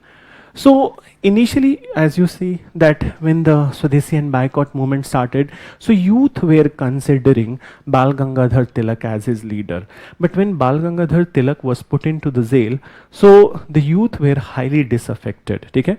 They had the feeling of the disgruntled feeling with the moderate leaders, and now they wanted to resort to the violence. So this is also the phase of the revolutionary nationalism. In this phase, we talk about Anusilan Samiti. Okay? One of the revolutionary organization from which area? Bengal. Okay? So Anusilan Samiti. We talk about V.D. Savarkar. Okay? His organization Abhinav Bharat. We talk about the people like Madam Bhikhaji Kama. And then finally in this phase, the final culmination of this revolutionary nationalism was Gadar movement. Gadar movement. So 1913 to 1915 was Gadar movement. It was initiated by the NRIs, basically those Indians who were living in the North America, particularly in Canada and America. Okay? So they initiated this movement, and Ras Bihari Bose, not Ghosh, abhi naam liya tha, Ghosh. Ghosh was the president of the Calcutta session, okay? And Bose is different person. So Ras Bihari Bose was one of the leader of the Gadar movement in India. It was an easy question which was asked this year paper, okay? Is saal ke prelims paper mein. So now, so this Gadar movement also came to an end by 1915, okay? So it failed. So by 1915, what all is coming to end? The second phase of the freedom struggle come to an end, and then the revolutionary phase also came to an end. So revolutionary phase came to an end. Now after this, we are at a juncture where we need to talk about the things which has happened in 1915. So very important year, 1915. Why 1915? So Gandhi has come back to India. 9th of January 1915, Gandhi came back to India from where? South Africa. Okay? So Gandhi is in South Africa from 1893. Just listen a little bit about Gandhi. So 1893, he has gone to South Africa to fight a case of a person, Dada Abdullah, to sort out his legal problems. And when he was able to solve his problem, so he wanted to come back to India. Then, but what happened? There were many such indentured labor from India who were working in the mines of the South Africa. So they requested Gandhi to stay little more and solve their problems also. And this 2-3 months turned out to be 20 years for Gandhi in South Africa. But the Gandhi's stint at South Africa was one of the very successful stint, and he experimented most of his methods like ahimsa, satyagraha. Okay? So everything he experimented, and by 1915 he was very successful in South Africa. So after major demands of Gandhi were conceded, he decided to return back to India, and now he has come back to India in 1915. So on one hand, Gandhi is there in India. Moreover, in 1914 itself, okay, Tilak was released from jail. So he is also in India. Okay? And then there was another very important personality at this time, Mrs. Annie Besant. Okay? So by 1915, okay, they were close friends, okay, Tilak and Mrs. Annie Besant. And now by 1915, they have decided that they will initiate Home Rule movement. Okay? So Home Rule movement. So they initiated their Home Rule movement in 1916. Okay? And by Home Rule movement, they demanded the self-rule or Swarajya in India on the lines of the other British colonies which are there in the Canada, Australia and Ireland. Okay? So this is the demand. But Gandhi did not participate in the home rule agitation. Okay? He was not happy with their methods, so he did not participate in their agitation. But there was respect between all of them. Then one more thing, that Gandhi is a different personality. Okay? He was a different personality. He will never interfere in a situation just by somebody says to him and then he will jump. No. He will first make himself satisfying, that he is satisfied with the situation, he understands the situation, he will go with his own investigation, and then he is satisfied, so then he interferes. So first few years, Gandhi did not interfere in any political scenario of India. In fact, he toured all over India. He's going to Kanyakumari, he's going to Manipur, he's going to Calcutta. So different places he visited. And then finally, from 1917 onwards, Gandhi decided to to take his initiative in the regional issues of India. So there were 3 regional issues where Gandhi made intervention. First one, Champaran. Okay? So in Champaran, Gandhi achieved some success. Then came Ahmedabad mill strike. Okay? So Ahmedabad mill strike, here Gandhi achieved complete success. And then there was Kheda issue. So there was a crop failure in Kheda, and here also Gandhi was complete success. Okay? So it is happening for the first time in India that a leader has come, and wherever he puts his hand, he is becoming successful. So the stature of Gandhi was growing. Then his prestige, his reputation was growing in India. And at the same point of time, the thing which has happened, Government of India Act 1919. Okay? So Indians were expecting that more privilege and concessions would be given to Indians in the Government of India Act 1919. But what British have given to Indians? The separate electorate which was given to the Muslims in 1909, it was further extended to the Sikh and Anglo-Indian. And another thing which has happened, that not only Government of India Act 1919 was there, but one such kind of, just 1 minute.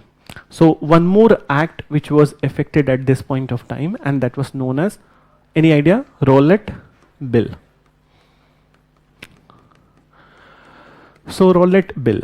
So now, this is the 1919 is the time that Indians are expecting concession, but rather than giving them privilege and concession, Rowlatt Bill was introduced, and this bill was aimed at curtailing the civil liberties of Indians. Okay?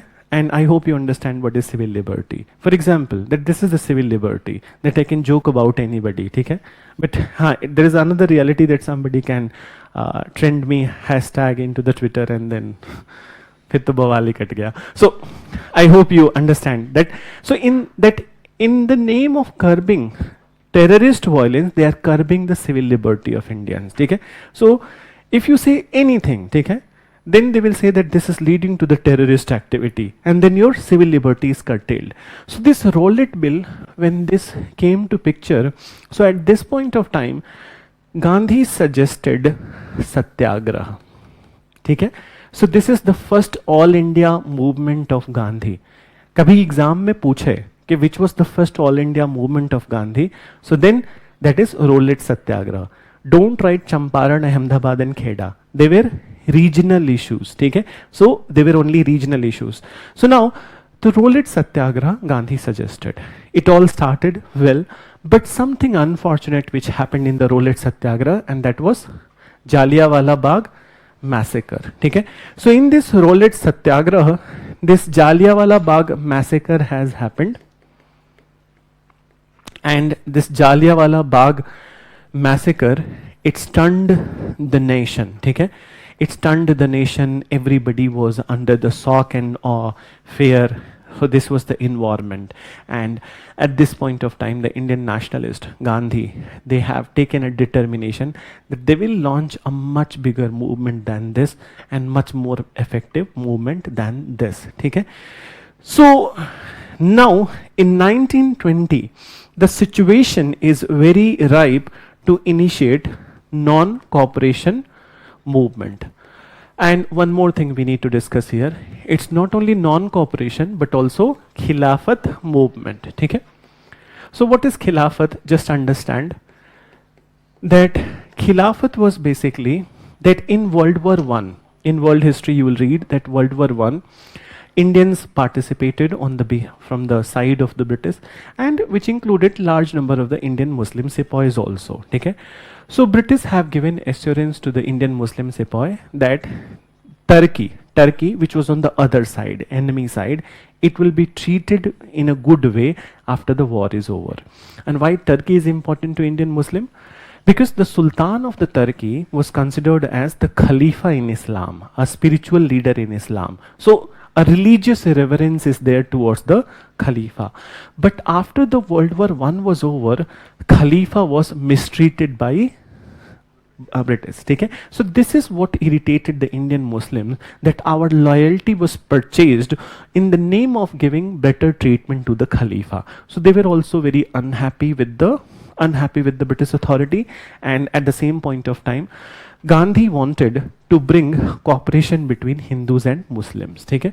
So Hindus and Muslims. So that's how Khilafat non-cooperation movement started from 1920. And in fact, the announcement was made at the time of the death of the Tilak, which was 1st of August 1920. Okay? So on that day only the announcement was made, and then after it has started. So this non-cooperation Khilafat movement was going very good. Okay? In fact, the British authority was under hell lot of pressure at this point of time. In fact, they were bewildered that what to do, what not to do. So in this situation, there was nothing such was prudent which was visible to them. But one such incident which happened in this, and this incident I hope some of you must be knowing. What is this incident? Chauri Chaura. Okay? So the incident of Chauri Chaura, and in this incident, it's a one such town in the eastern UP and in the Gorakhpur district of UP. So here what happened, that some policemen, they attacked on the protesting crowd. But the people, or you know that Gorakhpur ke log ek jhapad maro to 10 marte hain, theek hai? So they were like that ki aisa kaise kar diya. So now what they did, that they decided that if you guys have that did some sort of atrocity on us, so what we will do, you will say. So in the night what they did, that they closed the police station, they locked the police station, and inside the police station all the police person who were there, they were burnt alive. Okay? So since this was a violent activity on the part of the masses, and it is not the Gandhian method, and Gandhi was also one of the very adamant person when it came to his values. Okay? So he was highly adamant, and he decided that since the masses have not understood his methods of the non-violence, ahimsa, so then there is no point continuing this particular movement. So he called off the movement. But Britishers arrested Gandhi on the charges of sedition. Okay? And Gandhi was arrested and he was moved to jail for 6 years. Okay? So though he was moved for 6 years, but he was released in 1924. Okay? On health grounds. So now Gandhi is in jail and non-cooperation movement has come to an stop. So in this scenario, the Gandhi who has given a new shape to the Congress, new direction to the country, now the Congress was once again at the same juncture where it is an confused organization. It has happened. Don't blame Congress today. It has always been a confused organization. And the only difference in the past that there was no lifetime president of the Congress. In present there is. Okay? So in the past there was a change. Every year there was a new president. Okay? So ye jab tak nahi hoga, tab tak this would be a highly confused organization. Then, and anyways, so now let's come to. So Congress was on the stage of the confusion. And what was this confusion basically? So there were some leaders of the Congress, Motilal Nehru and C.R. Das. Okay? They were of the view that we cannot boycott the councils for very long. Okay? we must fight elections as per the Government of India Act 1919. There is a provision of election and more rights would be given to the Indians if they contest the election. So why not fight the election and enter into the councils? Okay? So enter into the council, and after entering into the council, hinder every work of the council. Okay? So create some obstruction in the work of the council. On the other hand, the followers of Gandhi like Rajendra Prasad, Sardar Patel, okay? So they were of the view, C. Rajgopalachari, that no, we will not enter into the councils and we will follow the Gandhian constructive work, which is the abolition of untouchability, upliftment of women. So work on this. So the difference was there, and on this difference, once again, Congress got divided. Okay? So within Congress, this phase from 1923 onwards, we say pro-changer and no-changer phase. Okay? So who are pro-changer? Nehru and Motilal Nehru and C.R. Das, and no-changer. So these pro-changer people, what they did, that they created, you know what? They created one organization, one such party, and the party was Swaraj Party. Okay?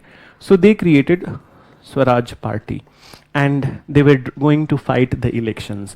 But soon the other leaders of the Congress, no changer, Rajendra Prasad, Sardar Patel, Rajgopalachari, they realized that this kind of division at the end of the day, it is not going to be useful for the country. So now they patched with them, okay? And they suspended all the propaganda against council entry, allowed them, okay? So somehow the situation was saved. So allowed them, and these people, they contested the election, they entered into the council. In fact, they were successful. In Central Assembly, out of 101, they got 42 seats. So that's a big achievement, okay? And in some of the provinces also, they were yes, in majority.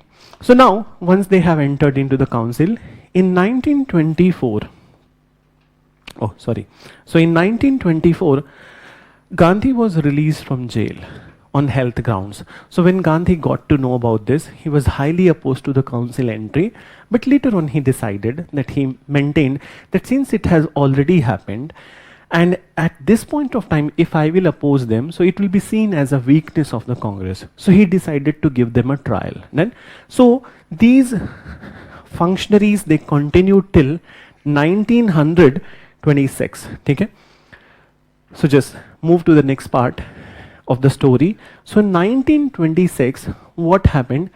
That Gandhi was not satisfied with the council work, and he suggested to these all people to resign from the councils. Okay? So they resigned from the council, and that is also the year in which there was announcement of Simon Commission. Okay?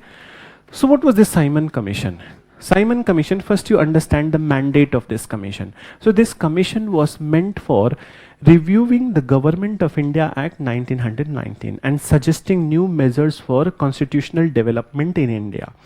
But the problem was that it was an all-white commission, meaning that not even a single Indian, the most moderate, the most liberal, was thought to be fit enough in this commission, which is going to decide the constitutional future of India. Then, so this was highly protested, and as such, Congress and many other parties of India, including Muslim League, including Hindu Mahasabha, they all initiated Simon boycott.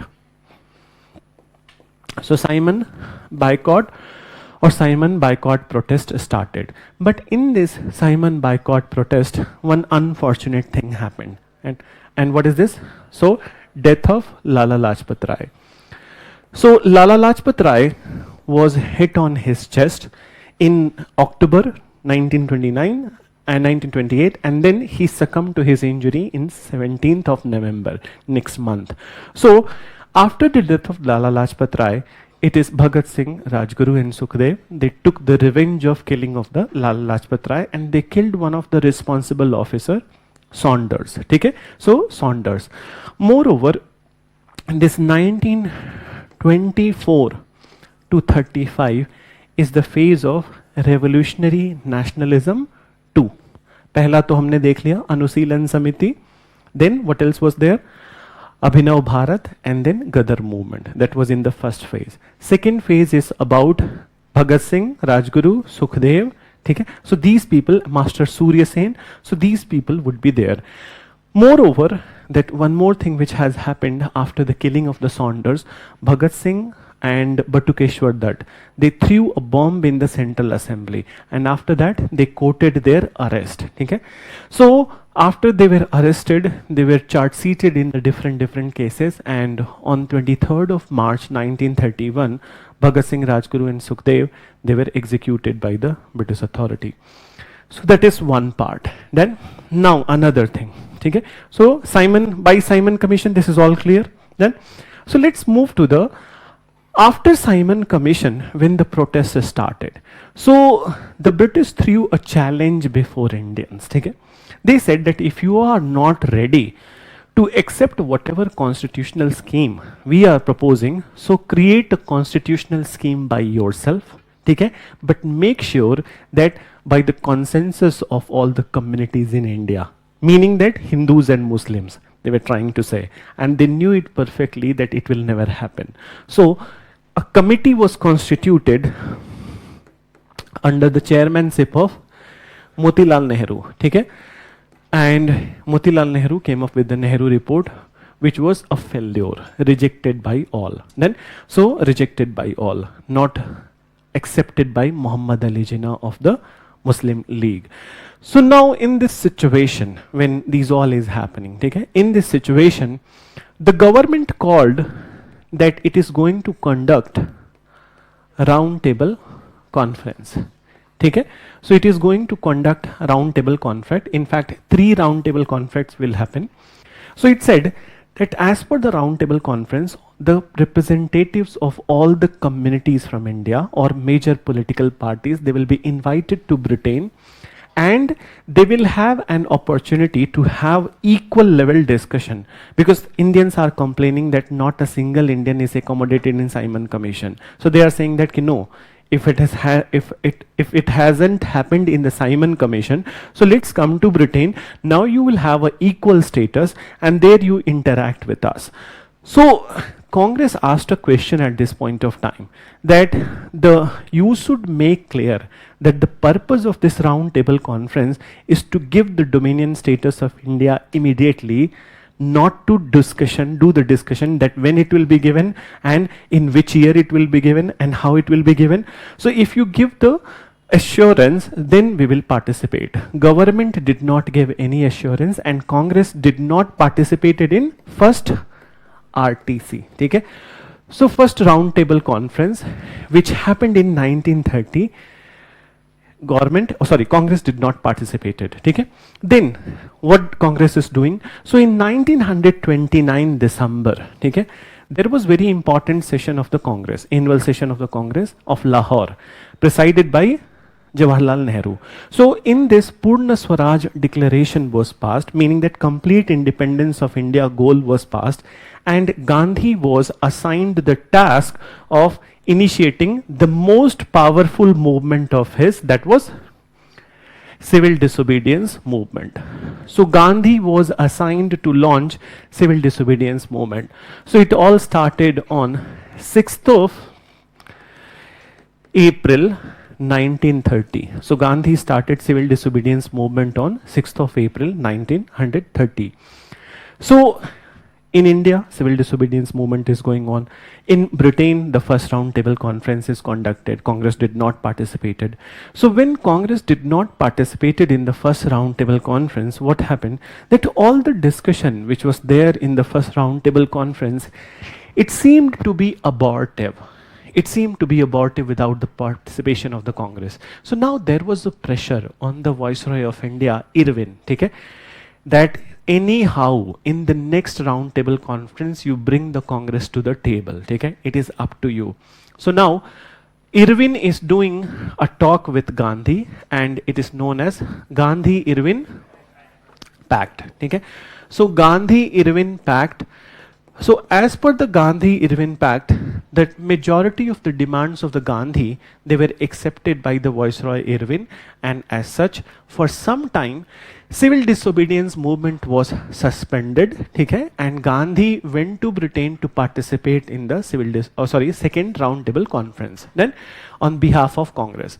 But when Gandhi participated in the second round table conference in London, so even after his powerful advocacy, very powerful oratory skill he has done. So even after his powerful advocacy, he achieved nothing, okay, from this second roundtable conference, and then he came back empty-handed in India. But by the time he is coming back to India empty-handed, so by this time British have made full preparations, okay, that he will not be allowed to reinitiate civil disobedience movement. For the namesake he can initiate, but for the activity level, nothing will happen. So there was civil martial law, which was a kind of situation. Civil liberties no longer existed, and Gandhi was not allowed to function. So in this situation, Gandhi had no option. He started to focus on the constructive activities like the untouchability, okay, and then upliftment of the women. So finally, in 1935, Government of India Act has come. Okay? So 1935 Government of India Act has come, and what it proposed. So Government of India Act, we will very elaborately will talk about this, but one of the proposal of the Government of India Act to create a federation of the British ruled provinces and the Indian princely states. But princely states did not agreed, and it never became operational. But once you read polity, what all subject is going on with this modern? Geography, ठीक है, अभी तो एक ही 2 class हुआ होगा, I think 3 classes, ठीक है. So anyways, when your polity class will start, so then you better understand the term federation and these all things, ठीक है. So I could have elaborated further if the polity must have started, but anyways, बस इतना ध्यान रखो कि federation never became operational. One more thing you read in the polity, that our constitution today, it has borrowed more than 50% of the features from the Government of India Act 1935. Okay? So it's a very important act. So this act has come. Now, हमारे काम का इसमें क्या है, ठीक है? So अभी discussion के लिए. So for discussion, that important is that there was provincial autonomy which was proposed in this 1935, which means that if in the provinces of India the elections are happening, so more power would be given to the chief ministers of the states. But at this point of time, you need to keep in mind, I am using the term chief minister, but chief minister word was not used. The head of the state, or elected head of the state, was known as premier, not governor. Governor is the not elected one, okay? He's appointed one. So elected head of the state is the premier, okay? So premier of the state will be having so much of power. So now it was decided in the Congress that Congress will fight the election. So elections happened in 1936, okay? And in election, out of 11 provinces of India at that time, Congress created its government in 9 states. Okay? So out of 11, Congress created its government in 9 states. 6 states, it was a majority government, and 3 states, it was a coalition government. Okay? So now, these Congress, after so much of tussle, that should we create the ministry or not, finally Congress created the ministry in the 9 states, and then they performed very well, okay, in these 9 states. Many of the bad provisions of the British government, they were repealed, and people were given liberty, freedom, okay, and then also employment opportunities. So they were performing good. But in this while, 1939, World War II. So World War II started, and British, without consulting with the Indian leaders, they announced that India would be party to the Second World War. Okay? At this point of time, Gandhi and other Indian leadership, they have asked to the British authority that how come an enslaved nation like India would be of any help to the British authority against the fascist forces of Hitler. So on the suggestion of Gandhi and the Congress leadership, the entire ministries, they resigned. Okay? So after 28 months of their rule, they resigned. So now it has happened. Now this is also the time when the differences between the Gandhi and Subhash Chandra Bose is emerging. So Bose was of the view that this is the right time. Okay? This is the right time that we must initiate mass movement and ask for India's freedom. Gandhi was of the view that the Britain's cause of the war, Britain's cause in this World War II is right. It is just. So we don't need to embarrass them in their just cause at this time. Rather wait for some time. Okay? Give them some time so that they can peacefully accept our demand, and later on when they are not accepting, so we can start mass movement. So this difference which is started between the Gandhi and Bose, it led to the Bose resigning from the Congress. There are n number of the events, but I'm keeping it simple today. So Bose resigning from the Congress, and then first he went to Germany, and from Germany he has come back to the Myanmar, where he has reconstituted Azad Hind Force, and he started his military campaign for the freedom of India. So on one hand, the Subhash Chandra Bose campaign is going on. In India, what is happening? So Gandhi did not initiate the mass movement. In fact, he initiated a token movement. What is this token movement? Individual satyagraha. Okay? So vyaktigat satyagraha. Okay? So individual satyagraha. And this individual satyagraha was only about creating awareness, not a mass movement. Then, so now Gandhi was expecting that British will accept the Indian demands peacefully, but in 1942, British government has sent Cripps mission to India, and Cripps mission, one of the provision was the partition of India. Okay? So the blueprint of the partition of India was proposed in the Cripps mission. This time Gandhi has become highly angry, agitated, frustrated, and then the Congress organization has decided that now the time has come to initiate the mass movement, and this mass movement was the Angrejo Bharat Chodo. Okay? So Quit India movement. So once again in August 1942, 8th of August, this time the date is 8th of August, in the Govalia tank, Bombay, Gandhi addressed the nation that we are going to start the Quit India movement, and he gave an exhortation, a mantra, Karo ya Maro. Okay? So Karo ya Maro. And then next morning, 9th of August, in the end, that the entire Congress leadership, in a single sweep, they all were arrested, and then they will put into the different jail. But this time masses, though they are leaderless, but they are not going to stop. They are paying heed to the Gandhi's instruction, and hell lot of violence they have resorted to. So hell lot of violence, though the Gandhian method is not going with the violence, but masses have resorted to the violence, and Gandhi at this time did not commented on this because he himself was in an angry mood that enough is enough. Okay? So, and once the British asked Gandhi to condemn the violence of the masses, so rather than condemning the violence of the masses, he became very angry on the violence of the state. He said that it is the Lenin violence of the state which has provoked the masses.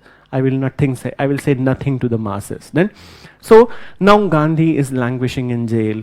Jawaharlal Nehru, all the leaders are in jail, but otherwise the second line leaders of the Congress, they have emerged, and they have initiated underground activity. So one of the most important part of the underground activity was the operation of the Congress radio. Okay? So Ram Manohar Lohia, Suchita Kripalani, Aruna Asaf Ali, okay, Biju Patnaik, JP Narayan. So they were the important leaders of this underground movement. Right? So now these all is happening. Okay? And in 1945, when this INA episode, Azad Hind Force, so Subhash Chandra Bose has started his campaign, and the name of the campaign was Kohima and Imphal campaign. But it was a disastrous campaign which resulted into the complete surrender of the INA to the British authority in Singapore. And it is also said that Subhash Chandra Bose died in a mysterious plane crash. Okay? So nobody knows that what is exactly the truth. Okay? But this is what is said in the books. Okay? So go with what is said in the books. So Subhash Chandra Bose died in a mysterious condition, and then after, in 1945, after the INA has surrendered, so the prisoners of INA, they are brought to Delhi, Calcutta, and now their trial is starting. So this is first time that mass trials are happening.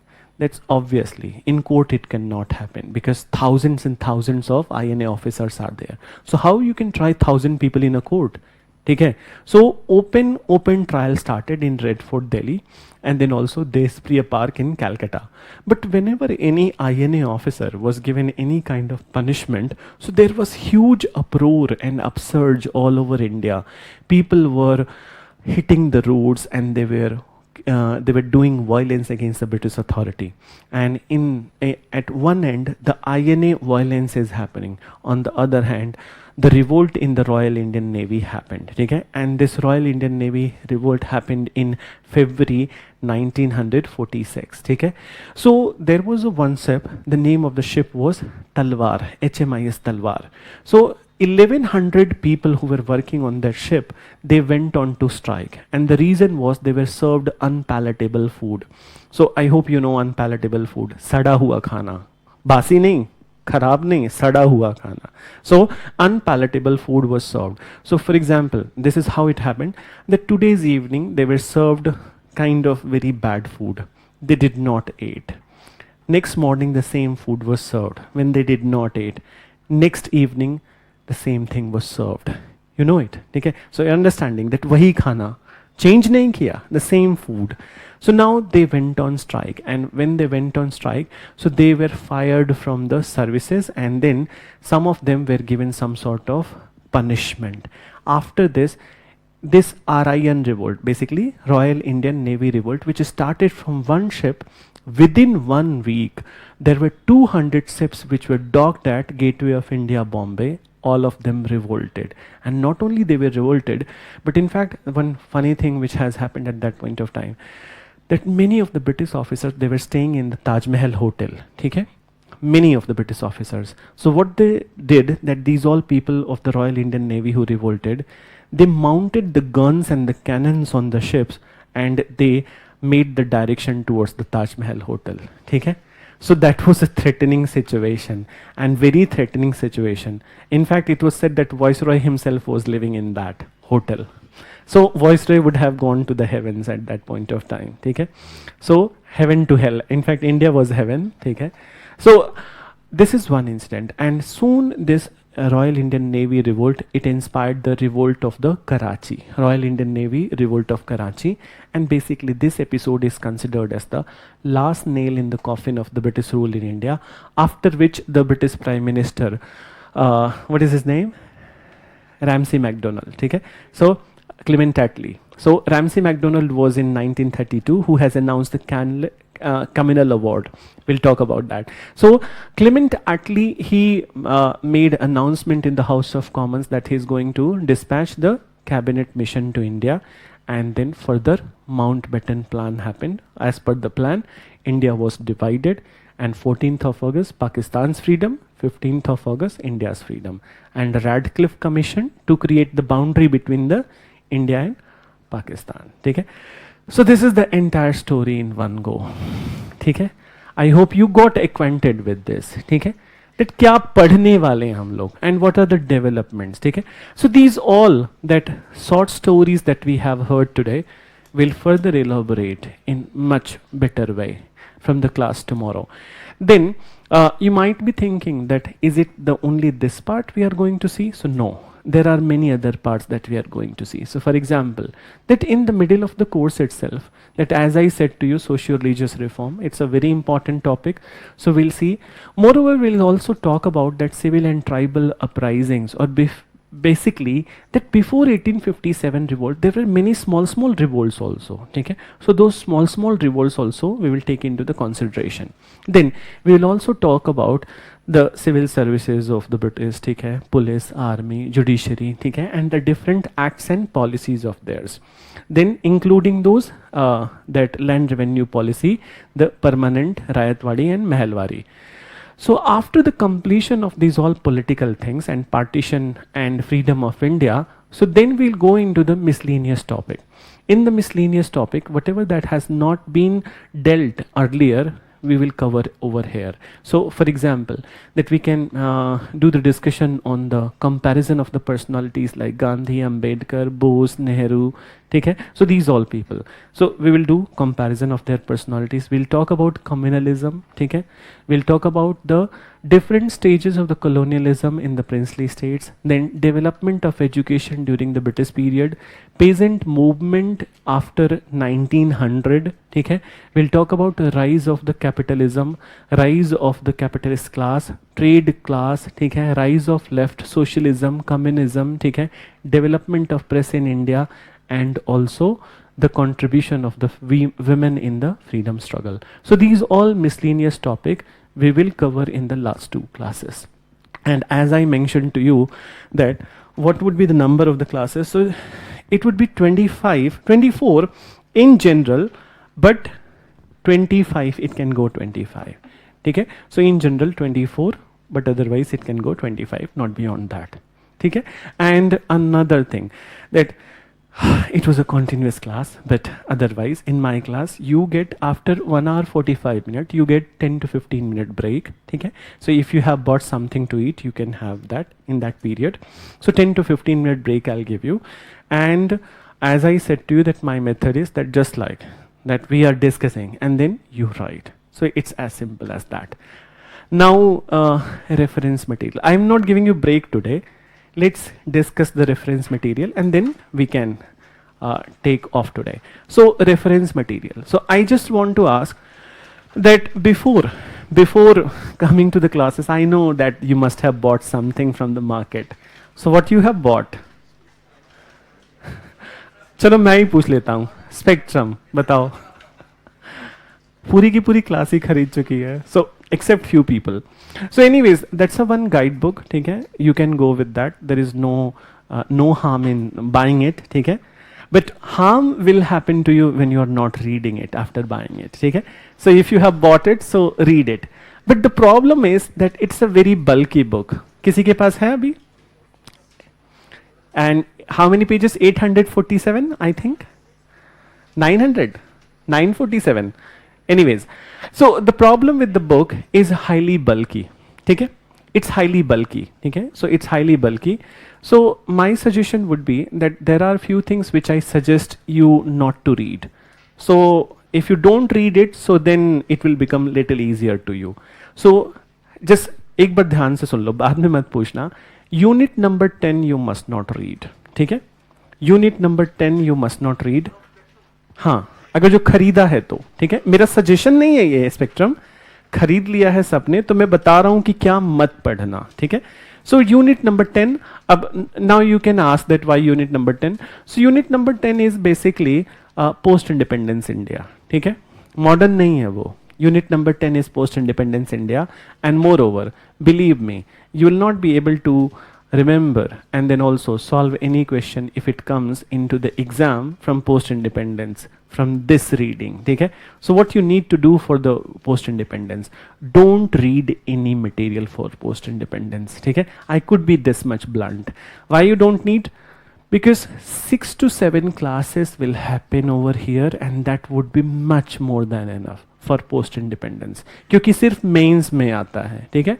And then mains में भी कब पूछा है? 2013 में 3 question, उसके बाद then कोई question नहीं है. सो क्लास नोट्स पे डिपेंड करो उसमें, and then the printed material which Vision will be giving you. ठीक है. At that time, so refer to that. किसी बुक को रेफर करने की जरूरत नहीं है पोस्ट इंडिपेंडेंस के लिए. Some people will be going for India after Gandhi. ठीक है. Have you seen that how many pages are there in India after Gandhi, Ramchandra Guha? It's almost 1600 pages. So it will be very foolish to read Ramchandra Guha for this section. And moreover, even after reading the Ramchandra Guha, you will feel that कि exam में क्या लिखूं मैं इससे. ठीक है. So that is the problem. So here in classes, whoever will come, I know, ठीक है, I have this much faith that whoever will come, whoever will teach post independence, that much would be enough. Then unit number 1 and 2 also you can skip. Unit 1 and 2 also you can skip. अच्छा, unit 1 and 2, why I am saying that, see that this section 1 तो छोड़ दो, 2 would be whatever we are going to do in the classes, वो ठीक होगा. मतलब उससे काम हो जाएगा हमारा. ठीक है. तो इससे हमें unnecessarily we don't need to read it from the books. You can read unit 3 to 9 if you want, ठीक है? But my suggestion, ठीक है? Since you have bought the spectrum, that's why I suggested you. But my suggestion would be, please buy this NCRT. It is a must. So, this is class 8 old NCRT. And the writer of this is Arjun Dev.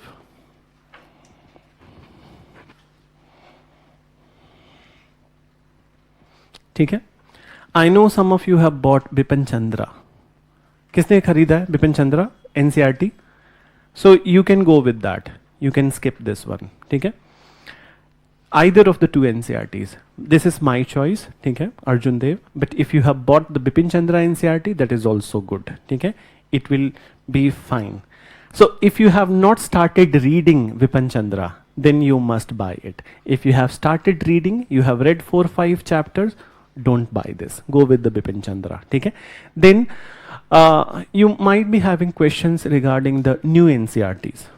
Okay? So new NCRTs, particularly the new NCRT of class 12th, the theme in Indian history part 3. Okay? The name of this NCRT is the theme in Indian history part 3, which is new one. And this one, on the informational level, from the prelims perspective, it is not good. Okay? But from mains perspective, some topics are asked sometime. So you can see the theme book 3, okay, at the time of the mains. Okay? So let me write this. Okay? Themes in Indian history.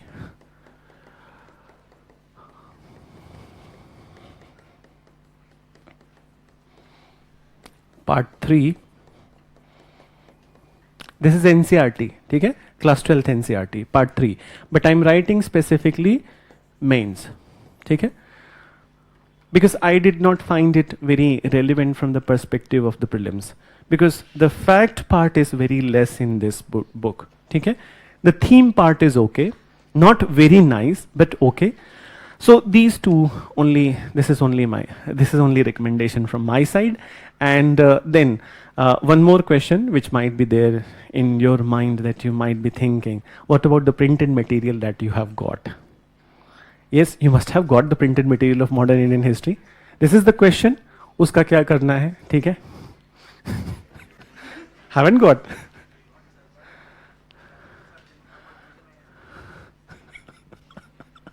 No, see, मैं बाकी लोगों को तो नहीं बोलूँगा, but I'll talk about myself. See, that's the material, and I'll tell you about that, the culture part also and this part also.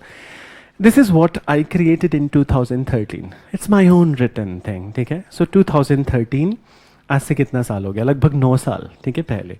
So whatever you are going to do in the classes, ठीक है? And apart from that, some portions I may not do. Okay, obviously. So only those portions which I'm not covering, 1 or 2 portions that you can save from the printed material. Rather, uske alawa, jo part which I'm doing in the classes, you can skip. Okay? So since I created the material, I have all the authority to say this. Okay? Same thing I say about the art and culture also, that I created it in end of the 2012. Okay? So, and it was the first material which I created in 2012. And then onwards, I decided that I will not do any value addition in the culture material. So that also you can skip. Okay? And you can rely on the class notes, because class notes will be having much more value addition than the printed one. Okay? But I cannot comment upon the other subject, because obviously it's the faculties to comment on that, if they have really created it, okay? And if they have not created it, so I don't think that they will comment, okay? So since I was the one who wrote these 2 materials, so I am saying this to you. So whatever I will not be covering, okay, in the classes, okay, usko dekh lena usme se, otherwise you can leave the section, okay? That would be fine. And if there is any question, you can ask from your seats. Related to the reference material. Yes.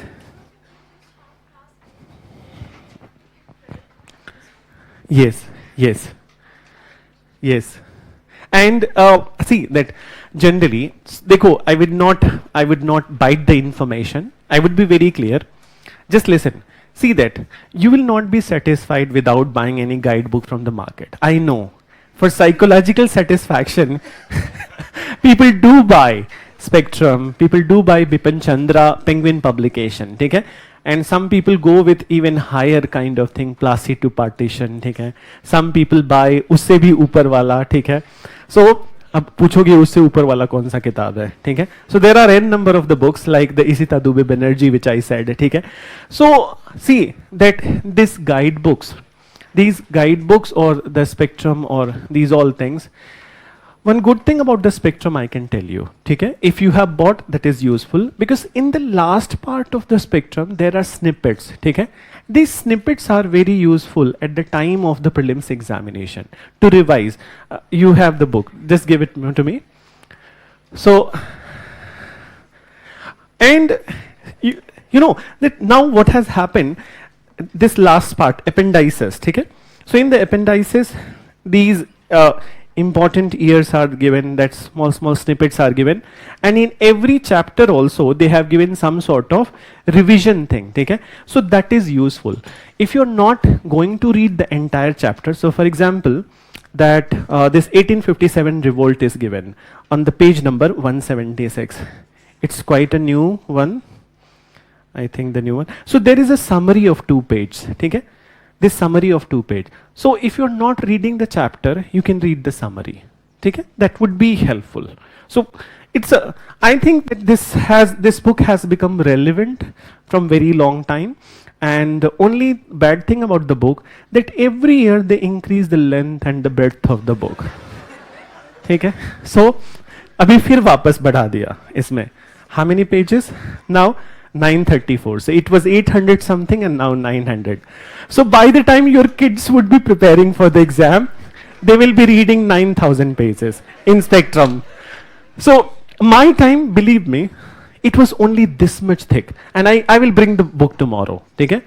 Mine old original Spectrum, it was this much thick only. And I used to read it in 1 day only. सच में एक दिन में complete हो जाता था. मतलब after first reading the third or fourth reading was only in 1 day. But now 934 pages पहले ही देख के ऐसे कर लोगे, so कहाँ से होगा, ठीक है? So चलो, today's class, मुझे सांस भी नहीं मिल रही है अभी. So tomorrow we'll start with the advent of Europeans, ठीक है? Tomorrow we'll start with the advent of Europeans and after completing that topic later Mughals. चलो, thank you.